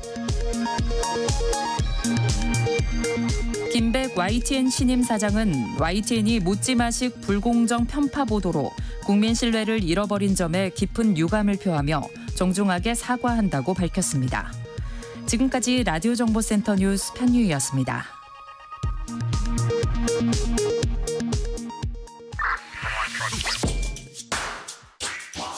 뉴스의 진수를 보여주는 인터뷰, 뉴진수. 뉴스의 진수를 보여준 인터뷰 뉴진수. 총선에 출마하는 여야 각 당의 후보들 만나고 있습니다. 오늘은 조국혁신당 이혜민 비례대표 후보입니다. 안녕하십니까? 안녕하십니까? 예. 후보님 댁에 낯선 분들 있으실 것 같아요. 청취자분들께 그렇죠. 간단한 자기소개 또 인사 말씀 먼저 부탁드리겠습니다. 네, 안녕하세요. 조국혁신당 비례대표 후보 이혜민 인사드립니다. 네. 현재 당에서는 모두의 미래 과학과 기술특별위원회 위원장을 맡고 있고요. 네. 그 부분에서 이제 현장 전문가들 그리고 정책위원회와 함께 과학기술 정책을 만들고 있습니다. 네네. 그리고 선대위에서는 미디어 본부장을 맡고 있습니다. 네. 직함이 위원장, 본부장 어깨가 많이 무거우시네요. 많이 무겁습니다. 예. 후보는 지금 몇 번이신 거죠? 3번입니다. 3번이시고요. 네. 이혜민 후보께서는 지금 구글 코리아를 거쳐서 구글 미국 본사까지 한 15년 넘게 글로벌 IT 업계 기업에서 근무를 하셨더라고요. 또 모바일 여론조사 기업에서 최고 제품 책임자 CPO를 지내셨고 구글 시니어 프로덕트 매니저 프로듀서까지 하셨는데 사실 이게 직함이 좀 어려워요. 일반인들에게는. 시니어 프로덕트 매니저. 이게 어떤 일 하셨던 건지 좀 설명을 해 주실까요? 네, 제 경력에서 가장 큰 부분을 차지하는 역할이 이제 프로덕트 매니저라는 역할인데요. 네. 최고 제품 책임자도 그 연장선 상에 있습니다. 2007년 초에 구글 코리아의 첫 번째 프로덕트 매니저로 입사를 했을 때도 그렇고 네. 지금도 그렇고 이 직업에 대한 이해도는 굉장히 낮아요. 네네네. 글로벌 테크 기업에서는 어느 정도는 다 알려진 직업인데 굉장히 낮은 이해도를 가진 직업이어서 네. 이제 소개를 하게 돼서 먼저 반갑습니다. 우리가 뭐 CEO, CFO, 뭐 CCO 이렇게는 조금 아는데 CPO 좀 낯설긴 합니다. 그렇죠. 네네. 이거 CPO 혹은 이제 프로덕트 매니저라는 역할은 무엇이냐면은 네. 어떤 제품에 대한 미니 CEO 역할을 합니다. 그래서 그 제품에 있어서 뭐 10년짜리 큰 비전을 세운다거나 아니면은 뭐 어떤 제품의 출시 계획부터 실질적으로 사용자를 만나는 데까지 모든 것을 총괄하고 권한과 책임을 행사하는 그런 자리입니다. 한국에서는 저는 이제 한국에 있을 때는 한국 분들을 위해서 했었던 제품도 있는데요. 보통 이제 글로벌 일만 많이 했었고요. 그래서 한국 제품 같은 경우는 안드로이드를 기반으로 하는 휴대폰이 나올 수 있도록 뭐 삼성 갤럭시 폰이나 아니면 삼성 갤럭시 와치나 이런 것들이 다 안드로이드가 올라가는데 안드로이드를 기반으로 하는 제품들이 나올 수 있도록 한국에 안드로이드, 그다음에 구글 플레이 이런 것들도 출시를 했었습니다. 덕분에 제가 잘 쓰고 있습니다. 감사합니다. 자, 지난 2월에 오픈 서베이를 퇴사하시고 정치에 입문을 하셨어요. 일단 조국 대표님하고 좀 특별한 인연이 있으신가요? 없습니다. 없으신 거고. 네. IT 분야에서 또 전문가에서 그런 타이틀을 내려놓고 정치에 뛰어들겠다. 이 결심하시게 된 이유가 분명히 있으실 테고요. 그중에서도 조국 혁신당 이 비례 후보로 나서야겠다 생각하신 이유를 좀 들어보겠습니다. 저같이 정치를 내가 하겠어라고 생각을 전혀 하지 않았었던 사람이 이 정치에 뛰어들게 되는 계기는 저 또한 이 질문에 대해서 스스로 생각을 해봤거든요. 계속해서 자문하고 계셨을 거예요. 네. 그래서 계기는 두 조건이 맞물려야 가능하구나를 알게 됐습니다. 뭔가요? 한 가지는 시대적인 상황인데요. 제가 속해 있는 과학기술 분야 포함해서 외교 그리고 의료 이렇게 현 정부가 건드리는 곳마다 실패가 아니라 파행을 거듭을 하고 있어요. 과학기술 분야는 굉장히 조용하게 하지만 굉장히 빠르게 침몰을 하고 있는데 이에 대한 어떤 시급성에 대해서 목소리를 낼 수밖에 없구나. 더 이상 망가지는 모습 보기 어렵다라는 어떤 시대적인 배경이 있고요. 그렇다고 모든 과학기술인이 정치로 뛰어들진 않잖아요. 그렇죠. 그 측면에서 사실은 이제 개인적인 어떤 정치적인 관심도 또한 한 몫을 한 것 같습니다. 저는 세월호 참사가 일어났을 때 미국에서 그 소식을 들었었어요. 근데 그때 가슴 속에서 이제 잠자고 있었던 부채 의식이 올라왔었는데 그게 뭐냐면 지켜주지 못했다. 뭔가 내가 빚지고 있다. 미안하다. 그것은 사실은 고 노무현 대통령 때도 생각이 났었던 부분이에요. 그래서 시간이 흘러서 이제 소위 말하는 조국 사태라는 것이 터지고 그래서 저는 나중에라도 후회하고 싶지 않았고요. 정말 깨어있는 어떤 시민의 한 사람으로서 같은 부채의식을 가지고 있었던 것 같아요. 그래서 대표님이 이제 책을 출간을 하실 때마다 이제 한국에 출장을 오면 이렇게 많이 사가지고 트렁크에 넣어서 미국에 갖고 가서 동부 서부로 지인들한테 우체국 가서 붙였던 기억이 나는데 그것은 어떻게 보면 더 이상 부채의식을 갖고 싶지 않다라는 개인적인 몸부림에 가까웠고요. 조국 혁신당이냐 왜 조국 혁신당이냐고 물어보셨을 때 정말 무도하고 끔찍한 그 검찰 권력의 칼을 맞은 이제 조국이란 한 사람에 대해 이제 정치 선언을 했을 때 저는 어떻게 이해를 했냐면 이분은 개인의 아픔을 이제 대승적으로 정치로 승화를 시켰구나. 그래서 굉장히 공감을 하고 박수를 쳐드리고 있었던 상황이었고 이제 연락을 받았을 때는 나 또한 어떤 개인적인 몸부림에서 벗어나서 더 크게 이 정권의 그 무능이 막 질주하고 있는 것을 막고 가장 빨리 무너지고 있는 구역을 빨리 고쳐야겠다. 이런 생각을 하게 됐습니다. 그 두 가지가 엮여서 여기까지 오게 된 것 같습니다. 참 어려운 결심이셨을 것 같기도 하고 또 이 시대 상황 또 정치에 대한 관심 그 안에는 내가 뭔가 이제 계속해서 빚을 지고 있다. 부채의식이 이제 작용하셔서 정치에 입문하셨는데 사실 그러잖아요. 주변에서 정치한다고 하면 안 오는 사람이 막 말리는 분도 계시고 이게 다시 한번 생각해봐라 만류하신 분도 계시고 한데 주변의 반응들 어땠을지 또 반대는 없었을지 궁금해요. 우선 한국인과 외국인으로 나눠서 말씀드려요. 우선 외국인 같은 경우는 전반적으로 박수를 쳐주면서 막 와우, 오마이갓 그러면 굉장히 축하를 하면서 그래 열심히 해봐. 내가 도울 게 있으면 도울게 이런 분위기셨고요. 네네. 이제 한국인이랄지 아니면 이제 주변의 친구 혹은 가족들은 반대라기보다는 우려가 굉장히 많았고요. 예. 아니 도대체 왜 그걸로 인해서 너가 포기해야 될 게 너무 많은데 왜라고 질문을 많이 하셨고 어떤 분은 그럼에도 불구하고 제가 그동안 보여왔던 모습이 있었기 때문인지 모르겠지만 그거야말로 가장 잘 어울리는 옷인 것 같아요. 라고 평을 해주신 분도 언젠간 있었습니다. 하실 것 같았다. 이런 저는 분도. 그래서 사실은 깜짝 놀랐습니다. 도대체 무엇 때문에 그렇게 생각을 했는지 나중에 꼭 물어볼 예정입니다. 예. 조국혁신당 국민소통 미디어 본부장직도 겸임하고 계시다고 들었는데 이번 총선에서 조국혁신당의 약진이 눈에 띕니다. 현장에서 느낀 민심을 한번 전해주신다면 어떻게 느끼고 계세요? 제가 오늘도 가산 디지털 단지에서 출근 인사드리고 그리고 구로공단에 가서 각 점포마다 다 들어가서 이제 한 분씩 찾아뵙고 이제 인사를 드렸어요. 동대문 시장도 갔고 경동시장도 갔고 용인 중앙시장도 갔고 판교도 가고 정자역도 가고 바삐 다녔는데 저희가 지역구도 내지 않았고 비례정당으로 못한 선거운동이 굉장히 많은데도 많은 분들이 놀랍게도 다 알고 응원을 많이 해주고 계셨고요. 어떤 분은 어떤 분은 진짜 눈물을 비치면서 아들이 연구원인데 짐 싸서 떠나야 된다고 꼭 살려달라고 하시는 분도 계셨고요. 그래서 민심은 어떻게 보면 정쟁을 여야를 떠나서 이 무도하고 진짜 무능한 현 정권에 대한 심판론이 좀 들불처럼 번지고 있다. 이분들의 어떤 기존 정치적인 성향과는 조금 다르게 움직이고 있지 않나. 그 생각을 현장에서는 굉장히 많이 했고요. 그건 어떻게 보면 최근 정권이 내놓고 있는 대응 메시지나 아니면 한동훈 비대위원장의 말을 이제 보면서 저쪽 진영에서도 그걸 이미 느끼고 있지 않나라는 생각을 하고 굉장히 급하고 당황했다. 그 생각을 좀 하고 있습니다. 현장을 다 다닌 입장에서는요. 어제 그 국민의미래 이뇨한 위원장 같은 경우는 이제 비례 후보분들은 이제 제약이 많으시잖아요. 현장에서 뭐 말씀하시는 것도 그렇고 뭐 활동도 그렇고 제가 왜 왔는지 아시죠 이러신다는데 후보님은 현장 가시면 주민분들한테 뭐라고 하세요? 그냥 인사하세요?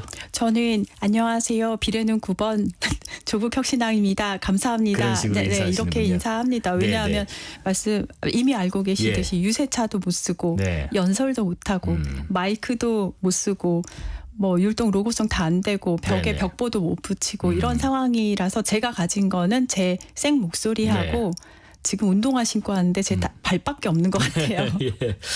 후보자님께서 특히 이런 흐름, 이런 민심의 흐름에 좀 기여하고 있다라고 보시는 본인만의 강점은 이런 게 있을 것 같다. 뭐가 있을까요?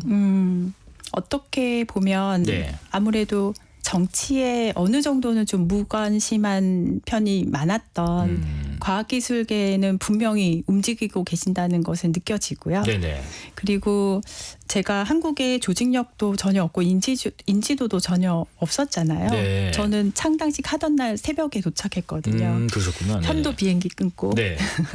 근데 저에게 보내주신 지지가 이미 그 비례대표 후보 그 순번에서 나타났다고 생각을 하고요. 이분들의 지지가 사실 저는 정말 무겁습니다. 제가 받아 안고 진짜 열심히 일을 해야겠구나 그런 생각을 동시에 하고 있고 또 한 가지는 당에서는 지금 이 무도한 윤 정권의 그 검찰 독재를 조기 종식하고 미래 빠르게 준비하는 것을 동시에 착착 진행을 하고 있어요. 그래서 저 같은 경우는 미래를 설계하기 위한 정책 그리고 제7일 공화국 건설을 위한 일들을 지금 하고 있고요.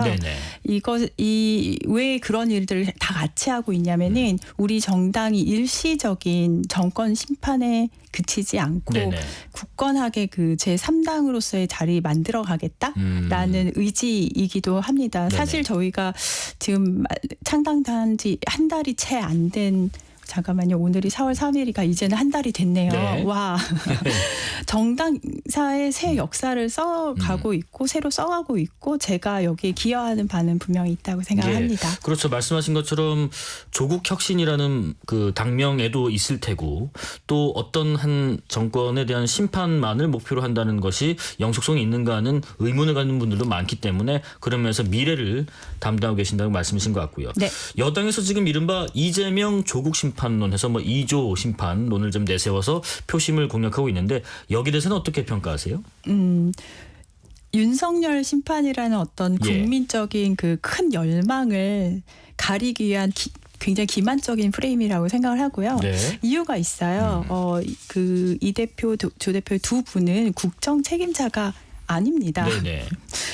왜 이분들을 심판을 하겠다는 건지 모르겠어요. 이건 사실 지금 정권을 잡은 곳은 여당이고요. 네. 야당이 아니거든요. 그래서 뭔가 그 심판론의 논리가 앞과 뒤가 맞지 않는 거죠. 저는 그렇게 판단합니다. 근데 또 이런 비판도 있는 게 사실인 것 같습니다. 조국 혁신당의 조국 그리고 황운하 후보 등은 지금 1심이나 2심에서 이미 뭐 유죄를 선고받고 있지 않느냐. 당선되더라도 만약에 최종심에서 유죄가 나오면 이 의정 활동을 사실상 못하지 않느냐. 그런데도 나서는 이유가 대체 뭐냐. 뭐 이런 일부 지적에 대해서는 어떻게 의견을 주시겠어요? 우선 제가 아는 한 저희 조국 대표께서는 거기에 대한 답을 사실 수차례 하셨던 걸로 기억을 합니다. 네네. 그게 무엇이냐면은 확정이 되면은 국법을 따를 예정이고요. 물론 그 전까지는 최선을 다해서 검찰 독재 정권에 맞서는 그것을 조기 종식하기 위한 노력을 당 차원에서 온 힘을 다해서 할 것이고요. 네. 그리고 많이들 말씀하시는 그 의원직 박탈되면 어떻게 할 건데라고 했을 때 저희는 후순위자 후보들도 있고요. 그리고 당원들도 계십니다. 네네. 그리고 그 뒤에는 국민들이 계시고요. 지금 이 과정을 그렇게 할 수 있는 힘하고 근육이 생기고 있는 과정이라고 생각을 하고요.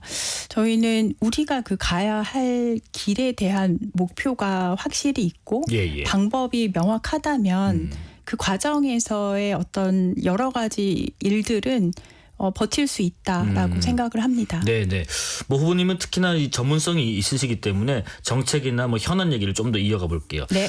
조국 혁신당의 과학과 기술특별위원회 위원장직도 동시에 맡고 계신데 현 정부의 과학기술 분야 정책을 일단 평가를 먼저 좀 잠깐 들어보겠습니다. 네. 한마디로 명분 없이 오락가락 아무 말 하는 정책이라고 평을 하고 싶은데 정부가 과학기술에 무지하면 얼마나 나라를 빨리 망가뜨릴 수 있는지 보여주고 있는 것 같습니다. 뭐 예를 좀 들어주시겠어요? 네. 작년 상반기에는 중장기 계획이라고 해서 예산을 늘리겠다 해서 굉장히 핑크빛 전망을 많이 내놨었어요.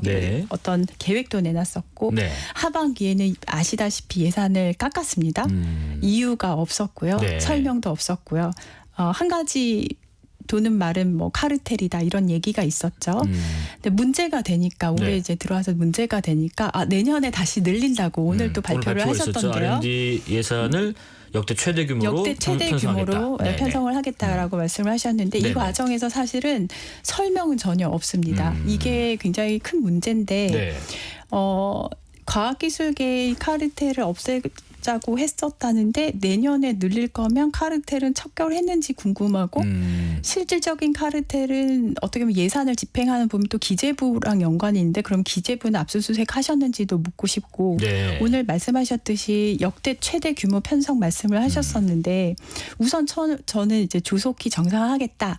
여기에 결을 같이 하는 의견을 주신 거에 대해서는 정말 고무적이라고 생각을 하는데 그 현장을 보면은 이 예산 늘리는 걸 내년까지 기다릴 일이 아닙니다. 지금 당장 2학기에 여름방학 때 연구 계약이 재계약이 이루어질 수 있도록 더 이상 떠나는 청년 과학자가 생기지 않도록 추경 의지를 밝혀주셔야 되고요. 그게 첫 번째고 그다음에 카르텔 운운하셨던 부분에 대한 입장 표명 또한 요구를 합니다. 갑자기 이젠 그것 때문에 깎았는데 다시 늘렸다. 뭔가 설명이 있어야 될 것 같고요. 그리고 올해 초에 있었던 카이스트 졸업생에 대한 입틀막 사건이 있었죠. 거기에 대한 사과 또한 저는 요구를 하고 싶습니다. 그리고 예산을 줄이고 늘리고 늘리려면은 예측이 가능할 수 있도록 최소한의 설명은 있어야 된다라고 생각을 합니다. 자, 그러면 뭐 정부 입장을 대변해달라는 말씀은 아니고요. 네. R&D라는 것, 연구개발 예산이 이제 늘어야 하고 혹은 지원이 좀 정상화가 돼야 한다라는 그 이유를 한번 좀 들어보겠습니다. 왜 그래야 되나요? 이유가 뭐냐면은 R&D 쪽은 이제는 지금 IMF 때도 그렇고 어느 정권이 정권을 잡든 간에 지금까지 단 한 번도 삭감이 된 적이 없습니다. 네네. 그 측면에 그 이유가 있어요. 이제 오르막길을 이제 바퀴를 굴려가면서 올라가고 있었어요. 그래서 계속해서 투자를 하면서 지금까지 이 자원이 없는 나라에서 네네. 그나마 우리나라가 경제 발전을 이룰 수 있었던 근거가 그것인데 동력을 이번에 빼버렸어요. 네네. 빼면은 거기에 멈춰서는 게 아니라 가속을 가지고 뒤로 갑니다. 근데 그것을 이제는 정상화시키려면은 시간이 늦어질수록 엄청난 비용이 들어요. 네네. 이 비용이 드는 것을 이번에 지금 겪고 있거든요. 이 비용을 얼만큼을 넣었을 때 이게 회복이 가능한지 시간적으로 가능한지 이걸 잘 모르겠습니다. 이미 청년 과학자 그 중간 허리가 망가지고 있어서요. 네네. 그 측면에서 사실은 정부 총 지출 대비 R&D 투자 비율을 연동을 시키는 방법이 필요합니다. 네네. 지금까지 그렇지 않았던 이유는 단 한 번도 그걸 누가 삭감할 거로 상상도 하지 못했었기 때문이기 때문에 이거를 막을 수 있는 최소한의 장치가 필요하다고 생각을 하고요. 네네. 지금 오늘 이제 최대 규모로 늘리셨다고 하잖아요. 늘리겠다. 네네. 그거를 뒤를 보면은 되게 재밌는 게 뭔가요? 엄청나게 깎으셨잖아요. 4조 6천억 원을 네네. 깎으셨어요. 1조를 지금 내년에 늘리시겠다고 했어요. 1조 최대 규모겠죠. 네네. 어떻게 보면은 그거는 너무 많이 깎았기 때문에 그걸 이만큼만 회복해도 최대 규모밖에 설명이 안 되고요. 그렇게밖에 표현할 수 없는 정권에 저는 사실 연민을 느끼고 있습니다. 자, 그리고 과학과 IT 기술 생태계 육성, 또 공공 데이터 개방, 청년 과학자 지원 방안 관련 공약도 준비 중이시라고 들었는데 네. 다 할 수는 없을 것 같고요. 시간 관계상 어떤 내용들을 핵심적으로 담고 계신지 또 이게 왜 중요한지 잠깐 소개를 들어보겠습니다. 네, 청년 과학자 부분을 어차피 조금 전에 말씀드린 네네. 허리 부분을 그렇죠. 말씀을 드렸잖아요. 이번 R&D 삭감이 되면서 가장 많은 타격을 받은 곳이 어디냐면은 재계약을 해서 해야 그 연구나 생계가 유지되는 청년 과학자 층입니다. 예. 포닥이라고 불리는 박사후 연구 과정이랄지 대학원생들이랄지 이분들이 지금 해외로 짐 싸서 나가고 있고 네네. 생계가 안 되니까 그다음에 연구실에서는 더 이상 연구원을 이제 채용을 할 수 없기 때문에 대학원생을 받을 수 없는 그런 상태이긴 해요. 예. 요 청년 과학자들에 대한 육성 예산 비율 지표를 새로 만들어서요. 네. 이 부분에 대한 투자를 지속적으로 해나갈 예정입니다. 이유가 청년 과학자들은 연구에 대한 기존 쌓아놓은 결과물들이 많지가 않기 때문에 네네. 이제는 외국에서는 보통 시드머니라고 해서 초기 이제는 투자 비용이 들어가면은 거기에 대해서 아주 오랜 후에 결과물을 낼 수 있도록 지원을 해주고 있습니다. 예. 그 측면에서 그러한 청년 과학자들 육성을 하겠다라는 측면에서 이 또한 예산 비율 지표를 만들어서 계속해서 추적을 해 나갈 예정입니다. 네네. 후보님은 또 이렇게 정치에 입문을 하게 되셨지만은 또 일하는 엄마로서 또 여성 개발자로서 이 IT 분야의 여성 개발자 생태계 조성에도 관심이 높으실 것 같은데 관련해서 혹시 이런 부분이 좀 필요하다고 느끼는 정책이나 제도가 있을지 한번 들어보겠습니다. 저는 우선 일하는 엄마 그리고 여성 개발자 맞고요. 네네. 그 구글에서 일을 하면서 이제 구글 코리아에서 일을 할 때 한국에서 여성 개발자를 육성하는 일들을 또 남다른 관심 가지고 담당을 해왔었고, 그러셨군요. 네네. 그래서 거기에서 어떤 성과를 보였기 때문에 구글 내에서 주는 이제 다양성 상도 수상을 했었어요. 네네. 제가 그렇게 열심히 하고 여러 가지 일들을 할 수 있었던 가장 큰 이유는 저 스스로가 어떤 그 큰 개발자라는 그룹 안에서 마이너인 여성 개발자 소속이었기 때문인데 네네. 제가 긴 과정을 통해서 얻게 된 배움은 어떤 그룹에서든 간에 10명이 된 그룹, 10명의 그룹이든 50명의 그룹이든 혼자만 있는 위치라면 목소리를 낼 수 없다는 것을 느꼈어요. 쉽게 얘기를 해서 예. 회식을 가려고 무기명 투표를 어딘가를 하더라도 네네. 혼자 있잖아요. 그러면은 혼자라서 티가 나는 거예요. 무기명이라고 해도. 예, 딱 누군지 그렇죠. 보이고. 아는 거죠. 네네네. 그래서 목소리를 내기 안전하게 목소리를 내기 위한 환경을 위해서는 일정 양의 숫자가 필요하구나를 절실히 느껴서 제가 예. 초기에는 여성 개발자분들한테 각자가 5명의 멘티를 두는 멘토가 되라. 이렇게 부탁을 하고 다녔었어요. 네네. 그래서 그런 결과물로 이제 여성 개발자 수가 그래도 지금은 조금 많이 늘어났고 네. 여성 개발자 관련된 커뮤니티가 훨씬 더 이제 활성화가 됐다라는 생각을 하는데 그럼 그 다음 단계로 또 가야 되잖아요. 그렇죠. 네네. 그래서 저는 이제 여성 개발자가 활발히 활동할 수 있는 사회를 만든다는 것은 사실은 사회의 여러 복지 정책과도 긴밀하게 맞물려 맞닿아 있다고 있겠죠. 생각을 예, 예. 하고요. 내 일과 내 쉼이 행복해야 되는 그런 사회고요. 남성, 여성을 떠나서 개발자가 혹은 직장인이 행복한 삶을 살아야 되는 게 기본적인 어떤 이 질문에 대한 답이 될 건데 그 측면에서 당내의 저희가 이제 복지 정책 또한 세우고 있는데 네네. 거기에 필요하다는 제 힘을 보탤 예정입니다. 지금 말씀하신 그런 부분들 또 과학기술 분야에 있어서 다른 어떤 보완점 아니면 이 과학기술 분야를 좀 넘어서서 IT 분야 외에 이런 부분에 좀 관심이 있기 때문에 법적으로 뭐 개정을 한다든지 아니면 새로 법안을 만든달지 그런 부분에서 관심 있는 방향은 어떤 건지 좀 들어보고 싶네요. IT 내에서는 과학기술에서 특히 IT 부분 우리나라 뭐 스타트업이나 뭐 이런 부분에 대해서는 우리나라의 법 규제라는 것이 파지티브 규제예요. 무엇만 해. 네네. 라는 이것을 네거티브 규제로 체질을 바꾸고 싶습니다. 무엇 빼고는 다 해봐. 된다.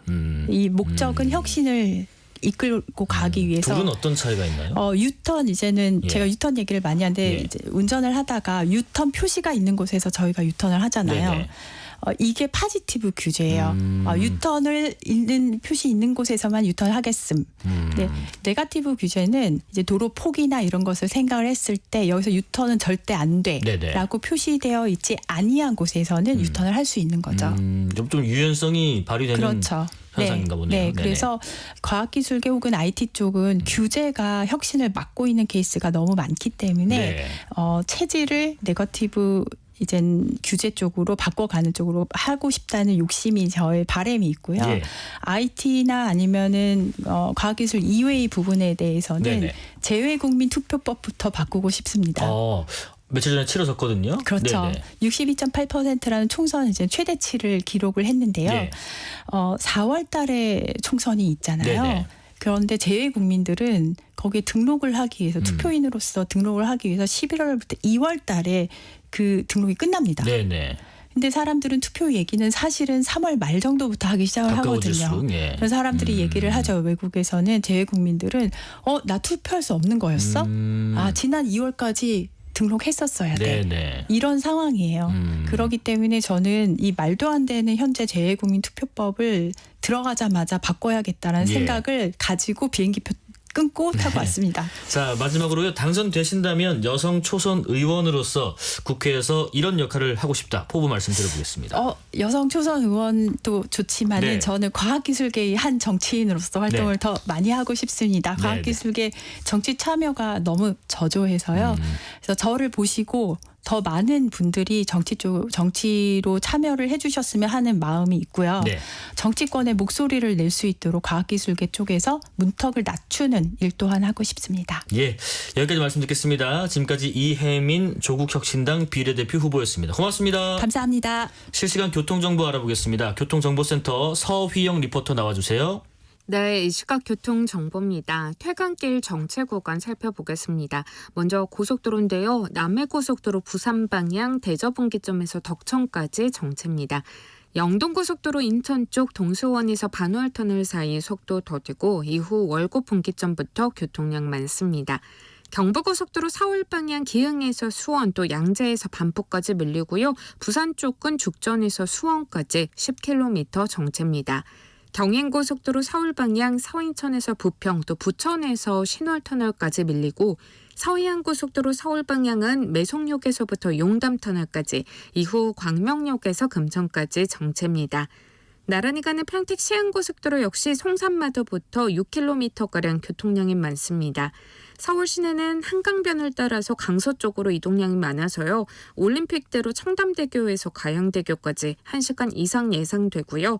강변북로 동호대교에서 가양대교까지도 1시간 걸리는데 그 사이 양화대교를 지나면 1차로에 추돌사고 나서 혼잡을 더합니다. 반대 구리 쪽은 원효대교에서 청담대교까지 정체입니다. KBS 교통정보센터였습니다.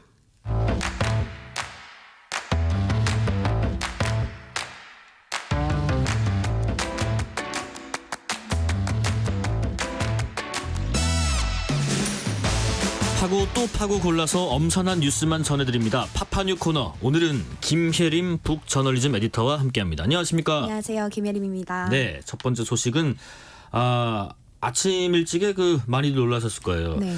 규모도 굉장히 컸고요. 타이완에서 강진이 있었죠? 네, 그렇습니다. 현지 시간으로 오전 7시 58분이었는데요. 네네. 타이완에 규모 7.2의 지진이 발생했습니다. 7점이 엄청 네. 큰 강진이네요. 네, 맞아요. 25년 새 최대의 규모였는데요. 예. 그 타이완 동부인 화롄현 지역에서 발생했습니다. 진앙 자체는 화롄현과 가까운 바다 쪽이었는데 네. 타이완 대부분 지역에 진도 4급 이상의 충격이 가해졌다고 해요. 네, 그래서 타이완 당국은 이날 지진으로 9명이 사망하고 820여 명이 부상 그리고 120여 명이 고립된 것으로 집계됐다고 밝혔습니다. 네. 정말 그 인명 피해가 꽤 큰 것 같습니다. 그리고 이제 지진이 한번 나면 네. 우리도 경험이 있잖아요. 여진이 또 이어지거든요. 맞아요. 네. 여진도 바로 또 발생했다고 하더라고요. 네, 맞습니다. 10분 만에 또 규모 6.5의 여진이 발생했어요. 네.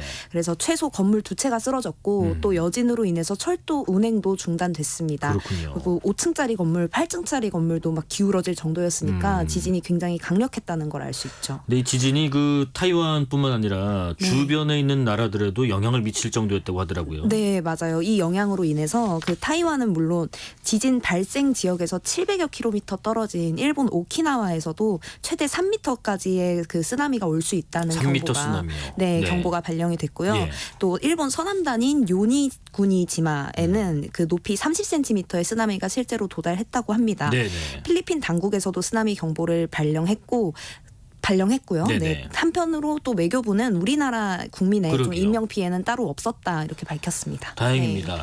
일단 타이완 당국에서 조금 전에 사망자는 9명, 네. 부상자는 821명, 또 127명이 고립된 상태라고 공식 또 속보를 전해오기도 했습니다. 타이완이 원래도 지진이 잦은 편인가요? 제가 네. 기억이 좀 가물가물하네요. 네, 비교적 좀 잦은 편인데 예. 특히 1999년 9월에 정말 큰 지진이 있었어요. 네. 규모 7.6의 대지진이었는데요. 7.6이요? 네, 당시 타이중시 등에 엄청난 피해를 입혔습니다. 네. 그리고 당시 지진으로 인해서 무려 2,400여 명이 사망하고 부상자도 11,000명이 넘었었어요. 참 큰 피해를 입었습니다. 이 타이완에는 또 우리가 이런 인명 피해도 인명 피해지만은 네. TSMC 같은 중요한 또 반도체 관련 공장도 네. 위치해 있는데 TSMC 피해는 또 따로 없었는지 궁금하네요. 네, 그 TSMC 공장 같은 예. 경우에는 타이완 주난 지역에 위치해 있는데요. 지진 발생으로 인해서 조업을 중단하고 직원들을 긴급 대피시켰다고 합니다. 네네.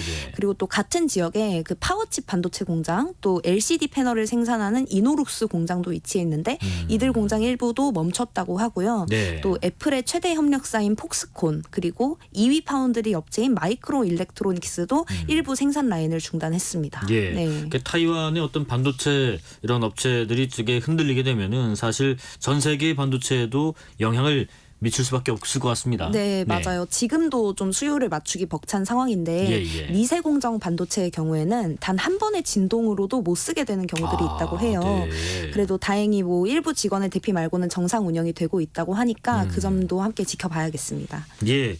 다음 소식은 조금 아쉬운 소식입니다. 정말 많은 사랑을 받았던 푸바오가 중국으로 갔네요. 네, 갔습니다. 오늘 한국을 떠났는데요. 네. 정말 시민들에게 많은 사랑을 받았었죠. 예. 오늘 오전 10시 40분부터 약 한 20분 동안 차량에 탑승한 채 팬들과 배웅의 시간을 가졌고요. 11시 정도에 에버랜드를 떠나서 인천국제공항까지는 특수 무진동 차량을 통해서 수송이 됐습니다. 예. 그리고 중국에는 전세기를 타고 들어갔다고 해요. 네. 아무르님께서요. 용인 푸시 푸바오 용인에 출마 안 하고 어디로 가나요 하십니다. 네. 만약에 정말 푸바오가 출마할 수 있다면 그렇죠. 상당히 인기가 많은 많겠죠. 인기를 얻을 것 같기도 네. 합니다. 중국에서는 푸바오가 뭐 어디에서 생활을 하게 되는 거예요, 그러면? 앞으로는 그 쓰촨성 청두시에 있는 네. 자이언트 판다 보전 연구센터에서 생활하게 된다고 해요. 네. 이 푸바오가 한국에서 태어나긴 했지만 네. 사실 임신과 출산이 가능해지는 만 4살이 되면 판다 연구소로 돌아가야 합니다. 그 근친 교배를 막기 위해서예요. 아, 네. 쓰촨성의 청두시에 있는 자이언트 판다 보전 연구센터에서 생활을 한다고 합니다. 특히나 그 외 사육사분하고 네. 굉장히 관계가 좋고 사이가 좋아서 참 많은 사랑을 같이 받았잖아요. 네, 맞습니다. 그 강철원 사육사인데요. 예. 뭐 강바오, 판다 할아버지 등으로 불리면서 네. 푸바오의 출생부터 함께 온 사육사입니다. 그렇죠. 네, 근데 안타깝게도 어제 그 강철원 사육사가 모친상을 당했다고 해요. 그럼에도 불구하고 예. 또 계획대로 푸바오의 중국행에 함께 이동을 도왔다고 하고요.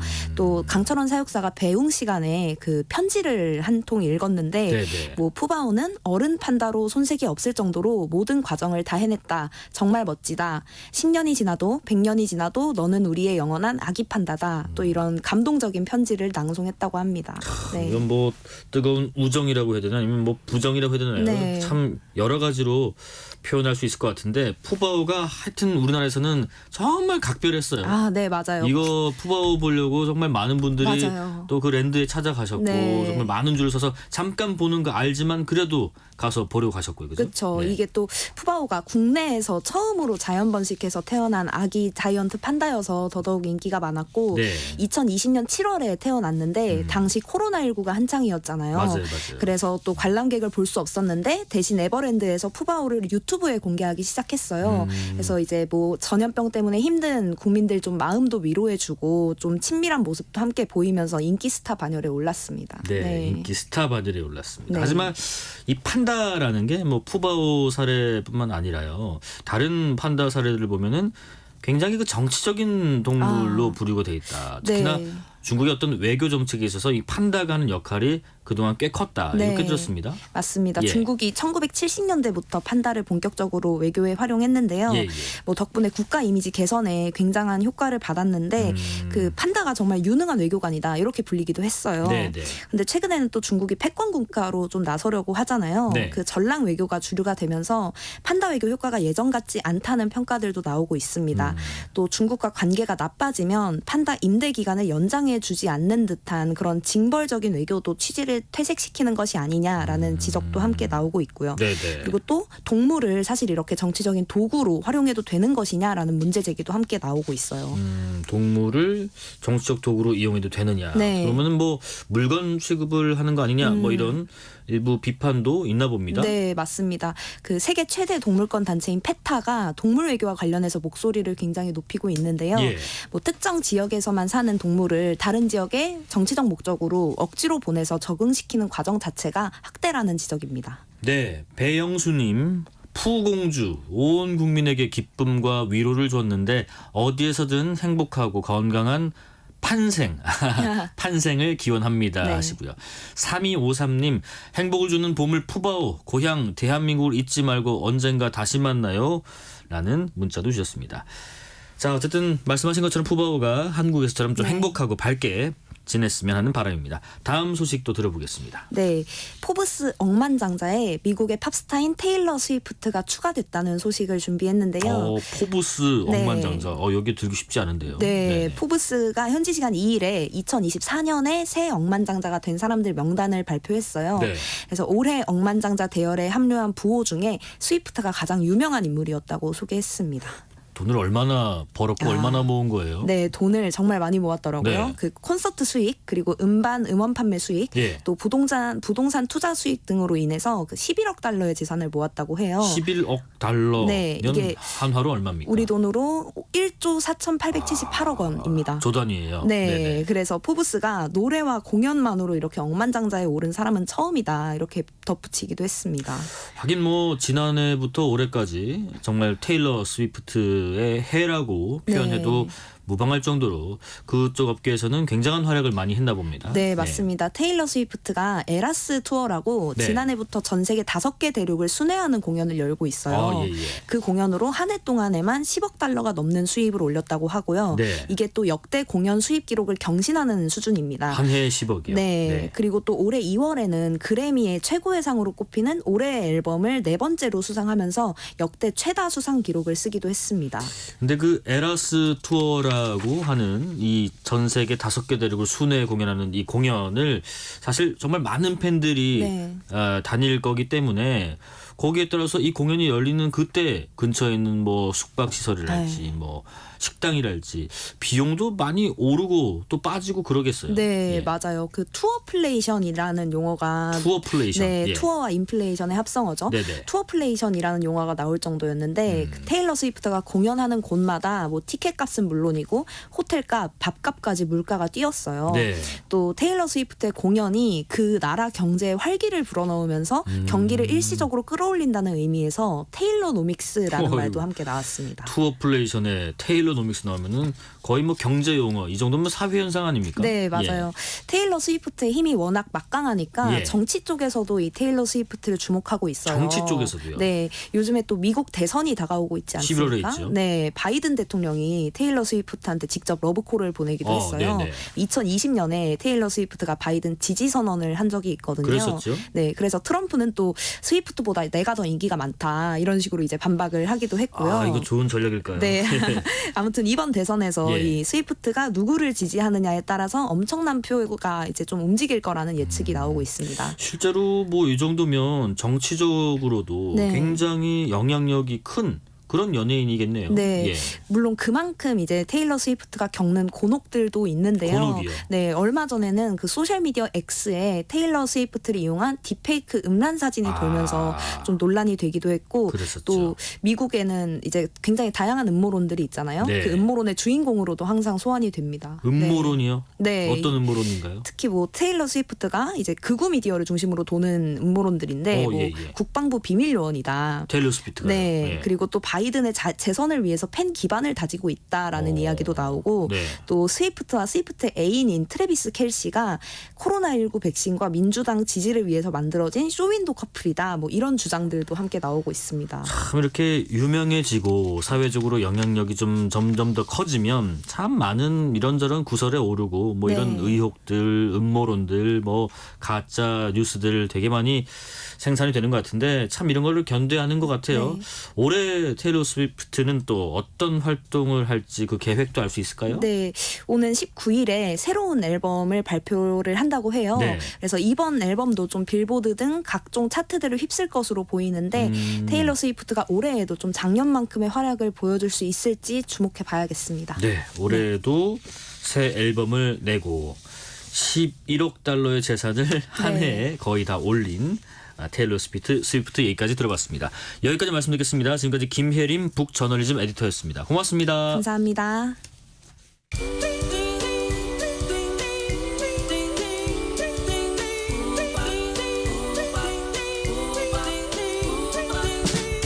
오늘 하루 뉴스를 정리해주는 다정한 편지 한 통. KBS 일라디오 뉴스레터 K.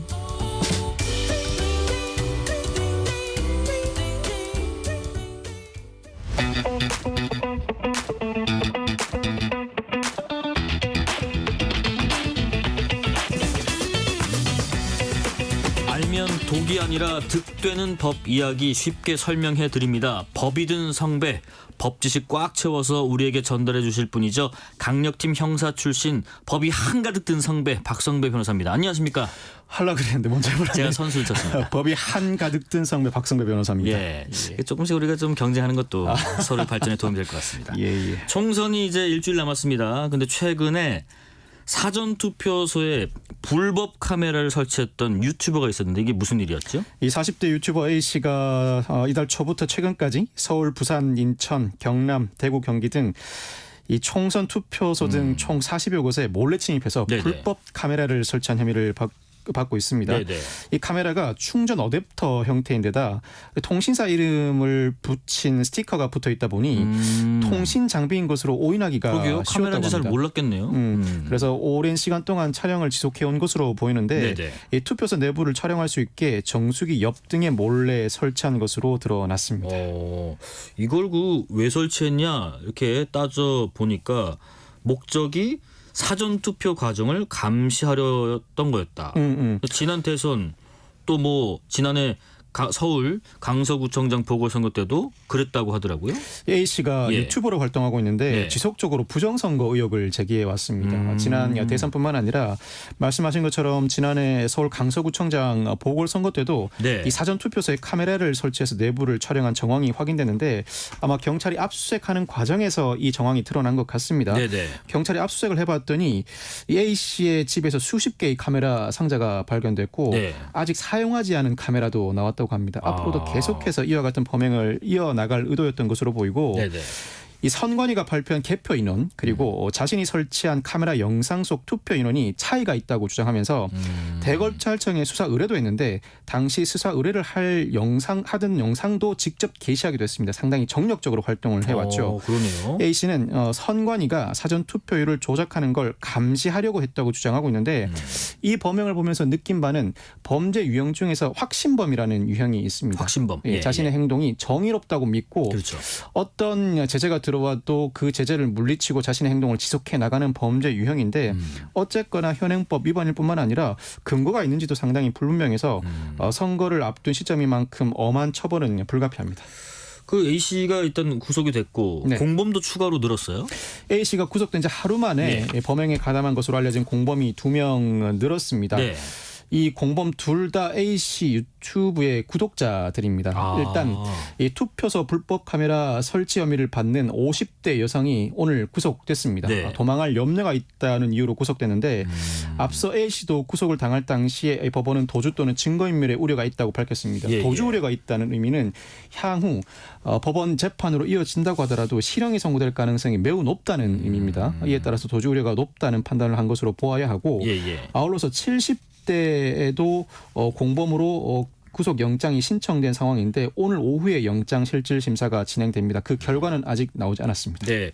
근데 이 A씨에게 적용된 혐의가 불법 카메라, 그러니까 카메라를 설치했는데 어쨌든 그게 불법이고 그러면은 제재를 선거법으로 적용받는 것인가? 근데 또 그건 아니라고 하더라고요. A씨에게 적용된 혐의가 통신비밀보호법과 건조물 침입죄인데 일단 투표소 관리자의 의사에 반해서 투표소에 들어갔으니 그 자체가 건조물 침입이라는 것이고 아울러서 카메라를 설치했지 않습니까? 그 카메라 기능 중에는 영상도 촬영하지만 음성도 녹음될 것입니다. 그렇죠. 그러면 공개되지 않은 타인 간의 대화를 녹음한 것이 되므로 통신비밀보호법 위반에도 해당하는데 사실 몰래 카메라를 설치하고 아무런 고지도 하지 않았다면 그 자체가 개인정보보호법 위반이긴 합니다만 그 개인정보보호법 위반은 과태료 부과 처분에 그칩니다. 형사처벌 대상은 아닙니다.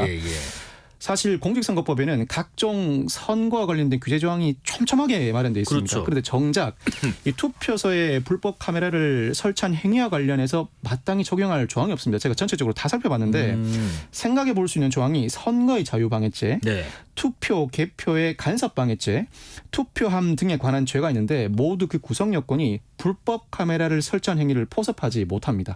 아마 경찰도 나름대로 법리를 고민해 봤을 것이고 구속영장을 청구할 때 검사도 고민해 봤을 것이고 법원도 나름대로 고민을 해봤을 것인데 딱히 공직선거법에는 딱 적용할 만한 조항이 없어서 통신비밀보호법 위반과 건조물 침입죄인데 만약 이 카메라에 녹음 기능이 없었다면 단순히 건조물 침입죄만을 적용할 수밖에 없는 상황이었죠. 근데 관련된 거를 그렇게 그나마 찾으신 게 그 정도 세계면은 정말 탈탈 털어서 찾아오신 것 같은데 일단 녹음이 안 됐다면 또 건조물 침입죄만 적용됐을 가능성도 있다. 이게 지금 선거가 일주일 앞으로 좀 다가왔잖아요. 그러다 보니까 유권자분들도 이 선거 관련해서 조심할 내용들 알아두면 좋을 것 같은 게 예를 들면 뭐 우리가 이거 안 되는 건지 몰랐는데 이거 선거법에 저촉되는 거였다면 또 처벌 대상이 될 수 있으니까 조심해야 되거든요. 예를 들면 뭐 투표지를 촬영하면 안 된다라든가 또 어떤 것들이 있을까요? 이미 많은 분들이 알고 계시지만 SNS에 올리려고 만에 하나라도 투표지를 촬영하려고 하셨다면 하지 않으셔야 하고 이 자체가 되고요. 형사처벌 대상입니다. 2년 이하의 징역 또는 400만 원 이하의 벌금에 처하는 행위이고 많은 분들이 요즘 선거운동 기간이다 보니까 주변에서 벽보를 많이 접하실 텐데 벽보를 훼손하는 행위도 2년 이하의 징역 또는 400만 원 이하의 벌금에 처하는 형사처벌 대상입니다. 그렇죠. 선거 벽보를 찢어서도 안 되고 낙서를 해서도 안 되고 철거를 해서도 안 됩니다. 선관위 설명에 따르면 선거 벽보를 훼손, 철거하는 행위는 공정한 선거를 방해하는 중대한 범죄라면서 장난삼아 낙서하는 행위도 법에 따라 처벌받을 수 있으니까 유권자의 주의를 당부한다고 합니다. 그 지난해 공직선거법이 개정이 돼서 이렇게 뭐 안 되는 것들도 있지만 반대로 가능해진 것도 생겼잖아요. 그렇습니다. 일반 유권자들이 뭐 선거운동을 어떻게 보면 할 수 있게 된 건데 이것도 간단히 소개해 주실까요? 과거와 달리 일반 유권자도 이 소형 소품을 이용해서 선거운동에 참여할 수 있게 됐는데 이 선거운동 기간 중에 길이, 너비, 높이 각 25cm 이내의 소형 소품을 본인 부담으로 제작 또는 구입해서 몸에 붙이거나 지니고 선거운동을 할 수 있게 되었습니다. 자신이 지지하는 정치인에게 더 많은 힘을 풀어놓을 수 있게 되었고 한 뭐 큰 부채 정도 사이즈 되겠네요. 예, 그렇죠. 이 선거 기간에 사적 모임에 대한 규제도 완화됐는데 과거와 달리 선거에 영향을 미치기 위한 사적 모임일지라도 참여자가 25명을 초과할 때만 금지됩니다. 즉 25명 이하일 때는 그 모임 자체를 해산하거나 규제 대상으로 삼지 않습니다. 25명 이하만 되면. 이하만. 그러니까 25명까지는 된다. 거기 넘어가면 26부터 안 된다. 자, 지금 근데 이재명 민주당 대표 또 한동훈 비상대책위원장도 선거법 위반 논란에 휩싸였다는데 이게 어떤 내용입니까? 이재명 대표와 한동훈 비대위원장이 마이크와 관련된 선거법 위반 논란에 휩싸여 있습니다. 이 공직선거법에 따르면 선거운동 기간 외에는 확성기를 이용해서 선거운동을 할 수 없도록 규정하고 있습니다. 그렇죠. 앞서 양당 대표가 이 공식 선거운동 기간 전에 마이크를 사용했다는 이유로 지금 여야가 고발전에 돌입했는데 이재명 대표의 경우에는 현장에서 유세를 하다가도 지금부터는 선거운동이 아니라 기자회견입니다라고 언급을 하고 마이크를 들고 발언을 하기도 했습니다. 사실 선거운동은 특정 후보나 정당을 지지해달라는 호소를 할 때만을 선거운동이라고 합니다. 그렇죠. 아마 구체적인 지지를 호소하지 않는 일반론을 설시하면서 마이크를 들었다고 하는데 해석 나름이라서 그 공직선거법 위반으로 볼 여지도 있을 것 같고 그 결과는 지켜봐야 할 것 같습니다. 이제는 공식 선거운동 기간이 시작된 만큼 이 마이크 논란에는 벗어났지만 현재 돌풍을 일으키고 있는 조국 혁신당 대표가 예외입니다. 예외예요? 예, 그렇습니다. 왜 이분은 예외죠? 공직선거법은 후보자 등의 마이크 사용을 허용하고 있는데 비례대표 후보자는 또 그 대상에서 제외돼 있습니다. 지금 비례대표 후보자만 추천한 조국 혁신당의 경우에는 선거운동에 제약이 걸린 상황이죠. 마이크를 들고 선거운동을 할 수가 없어요. 다소 부당해 보이기도 하죠. 역시나 조국 대표가 이 조항에 대해서 헌법 소원을 제기해둔 상태입니다. 정치인들은 하여튼 특히 당선 무효까지 갈 수 있는 사안이다 보니까 조심해야 하는 게 특히 공직선거법인데 선거법 위반 사례들 좀 눈에 띄는 것도 뭐가 있을까요? 이번에 개정된 가장 눈에 띄는 공직선거법 위반 사항은 딥페이크 영상물 금지입니다. 또 AI가 여기서 또 나오네요. 그렇습니다. 이 선거일 전 90일부터 이 선거운동을 위해서 딥페이크 영상을 제작해서도 안 되고 유포하거나 게시해서도 안 됩니다. AI 기술을 활용한 영상, 음향, 이미지가 모두 제한 대상에 포함되는데 사실은 이 딥페이크 영상이 선거에 어느 정도 영향을 미치는지 누군가의 명예를 훼손하는지 여부를 구별해내기가 상당히 어렵죠. 어려워 진짜인 것 같아요. 또 당장 선거 임박해오니까 이 딥페이크 영상 자체를 모두 다 금지해버렸습니다. 그렇지만 일단은 옥석 구분 없이 모두 다 금지하는 방향으로 긴급하게 입법이 되긴 했습니다만 딥페이크 영상이 아니어도 기존 영상이나 사진을 짜집기한 짜집기물도 그 폐해가 상당하거든요. 이 부분도 규제 대상에 포함시켜야 하고 딥페이크 영상을 무조건 다 금지할 것인지는 다음 선거 때는 시간을 두고 천천히 관련 조문을 재정비해야 할 필요성이 있어 보입니다. 박성 변호사님 지금 질문 들어왔습니다. YW님 식당 운영하는 사장님이 특정 후보자를 지지하는 현수막을 붙여서 선거운동을 개인적으로 하고 있던데 이건 불법인가요 아닌가요? 하십니다. 소형 소품을 이용해야 됩니다. 소형 소품. 예, 현수막이라고 한다면, 예, 현수막이라고 한다면 어느 정도인지 알 수 없습니다만 소형 소품이 아닐 가능성이 높아서 네. 약간 논란의 여지가 있을 수 있을 것 같습니다. 네, 네. 아까 25 그 안에 들어가면 좀 안전한데 이거는 좀 짚어볼 필요가 있다는 네, 네, 네. 박성 변호사의 개인적인 의견이었습니다. 자, 다음 이슈입니다. 오늘 마약 투약 혐의를 받는 전두환 전 대통령의 손자 전우원 씨에 대한 2심 선고가 나왔는데 검찰은 앞서 징역 3년을 구형했었죠. 결과는 어떻게 나왔는지요? 네, 전우원 씨가 항소심에서도 징역형의 집행유예를 선고받았습니다. 네. 마약 투약 혐의로 기소된 바 있는데 1심과 똑같이 징역 2년 6월에 집행유예 4년, 보호관찰 3년, 120시간 사회봉사활동, 약물치료 강의 수강에 260만 원 추징 명령도 그대로 유지됐습니다. 항소심 재판부는 마약의 종류와 횟수가 많다. 그렇지만 적극적으로 치료를 받고 있고 마약의 해로움을 널리 알리는 사회적 활동을 하고 있는 만큼 집행유예를 선고한다고 밝혔고 특이한 부분, 흔히 이루어지는 장면은 아닌데 서울 고등법원에서 진행된 항소심 선고 재판부가 전우원 씨에게 그동안 전우원 씨가 재판부에 제출한 반성문을 다시 건네줍니다. 아마 복사본을 건네줬겠죠. 이 증거 기록을 따로 편찬을 해서 빼낼 수는 없으니까 이 반성문을 건네면서 스스로에게 한 다짐과 약속인 만큼 마음이 흔들리거나 약해지면 다시 읽어보라고 언급하기도 했습니다. 오, 그런 장면은 법조 취재하면서도 잘 못 봤던 것 같은데 다시 이렇게 물론 복사본이겠지만 돌려주면서 그런 얘기까지 해줬군요. 1심 당시에 검찰이 항소했었는데 그때는 항소 이유가 뭐였죠? 1심 재판부가 상당히 고민한 끝에 집행유예를 선고했습니다. 전 씨가 자발적으로 귀국해서 수사에 협조한 점 등을 양형에 고려했다고 밝히면서 집행유예를 선고했는데 검찰이 보기에는 죄질이 너무 불량한 거죠. 피고인이 다양한 마약류를 반복적으로 매수 투약해 사안도 중대하고 유튜브 라이브 방송을 통해서 불특정 다수에게 마약류 투약 장면을 실시간으로 송출했다. 마약류에 대한 경각심을 약화시키고 모방범죄 위험을 초래한 점 등을 고려할 때 실형이 선고되어야 한다는 취지로 항소를 했던 것입니다. 그때 아마 외국에서 유튜브인가 SNS 활용해서 라이브 방송을 하면서 막 보여줬던 적이 있었던 것 같아요. 본 사람들은 모두 다 충격에 빠졌죠. 네네. 이번에도 1심과 같이 실형을 피하게 된 건데 이유가 있을까요?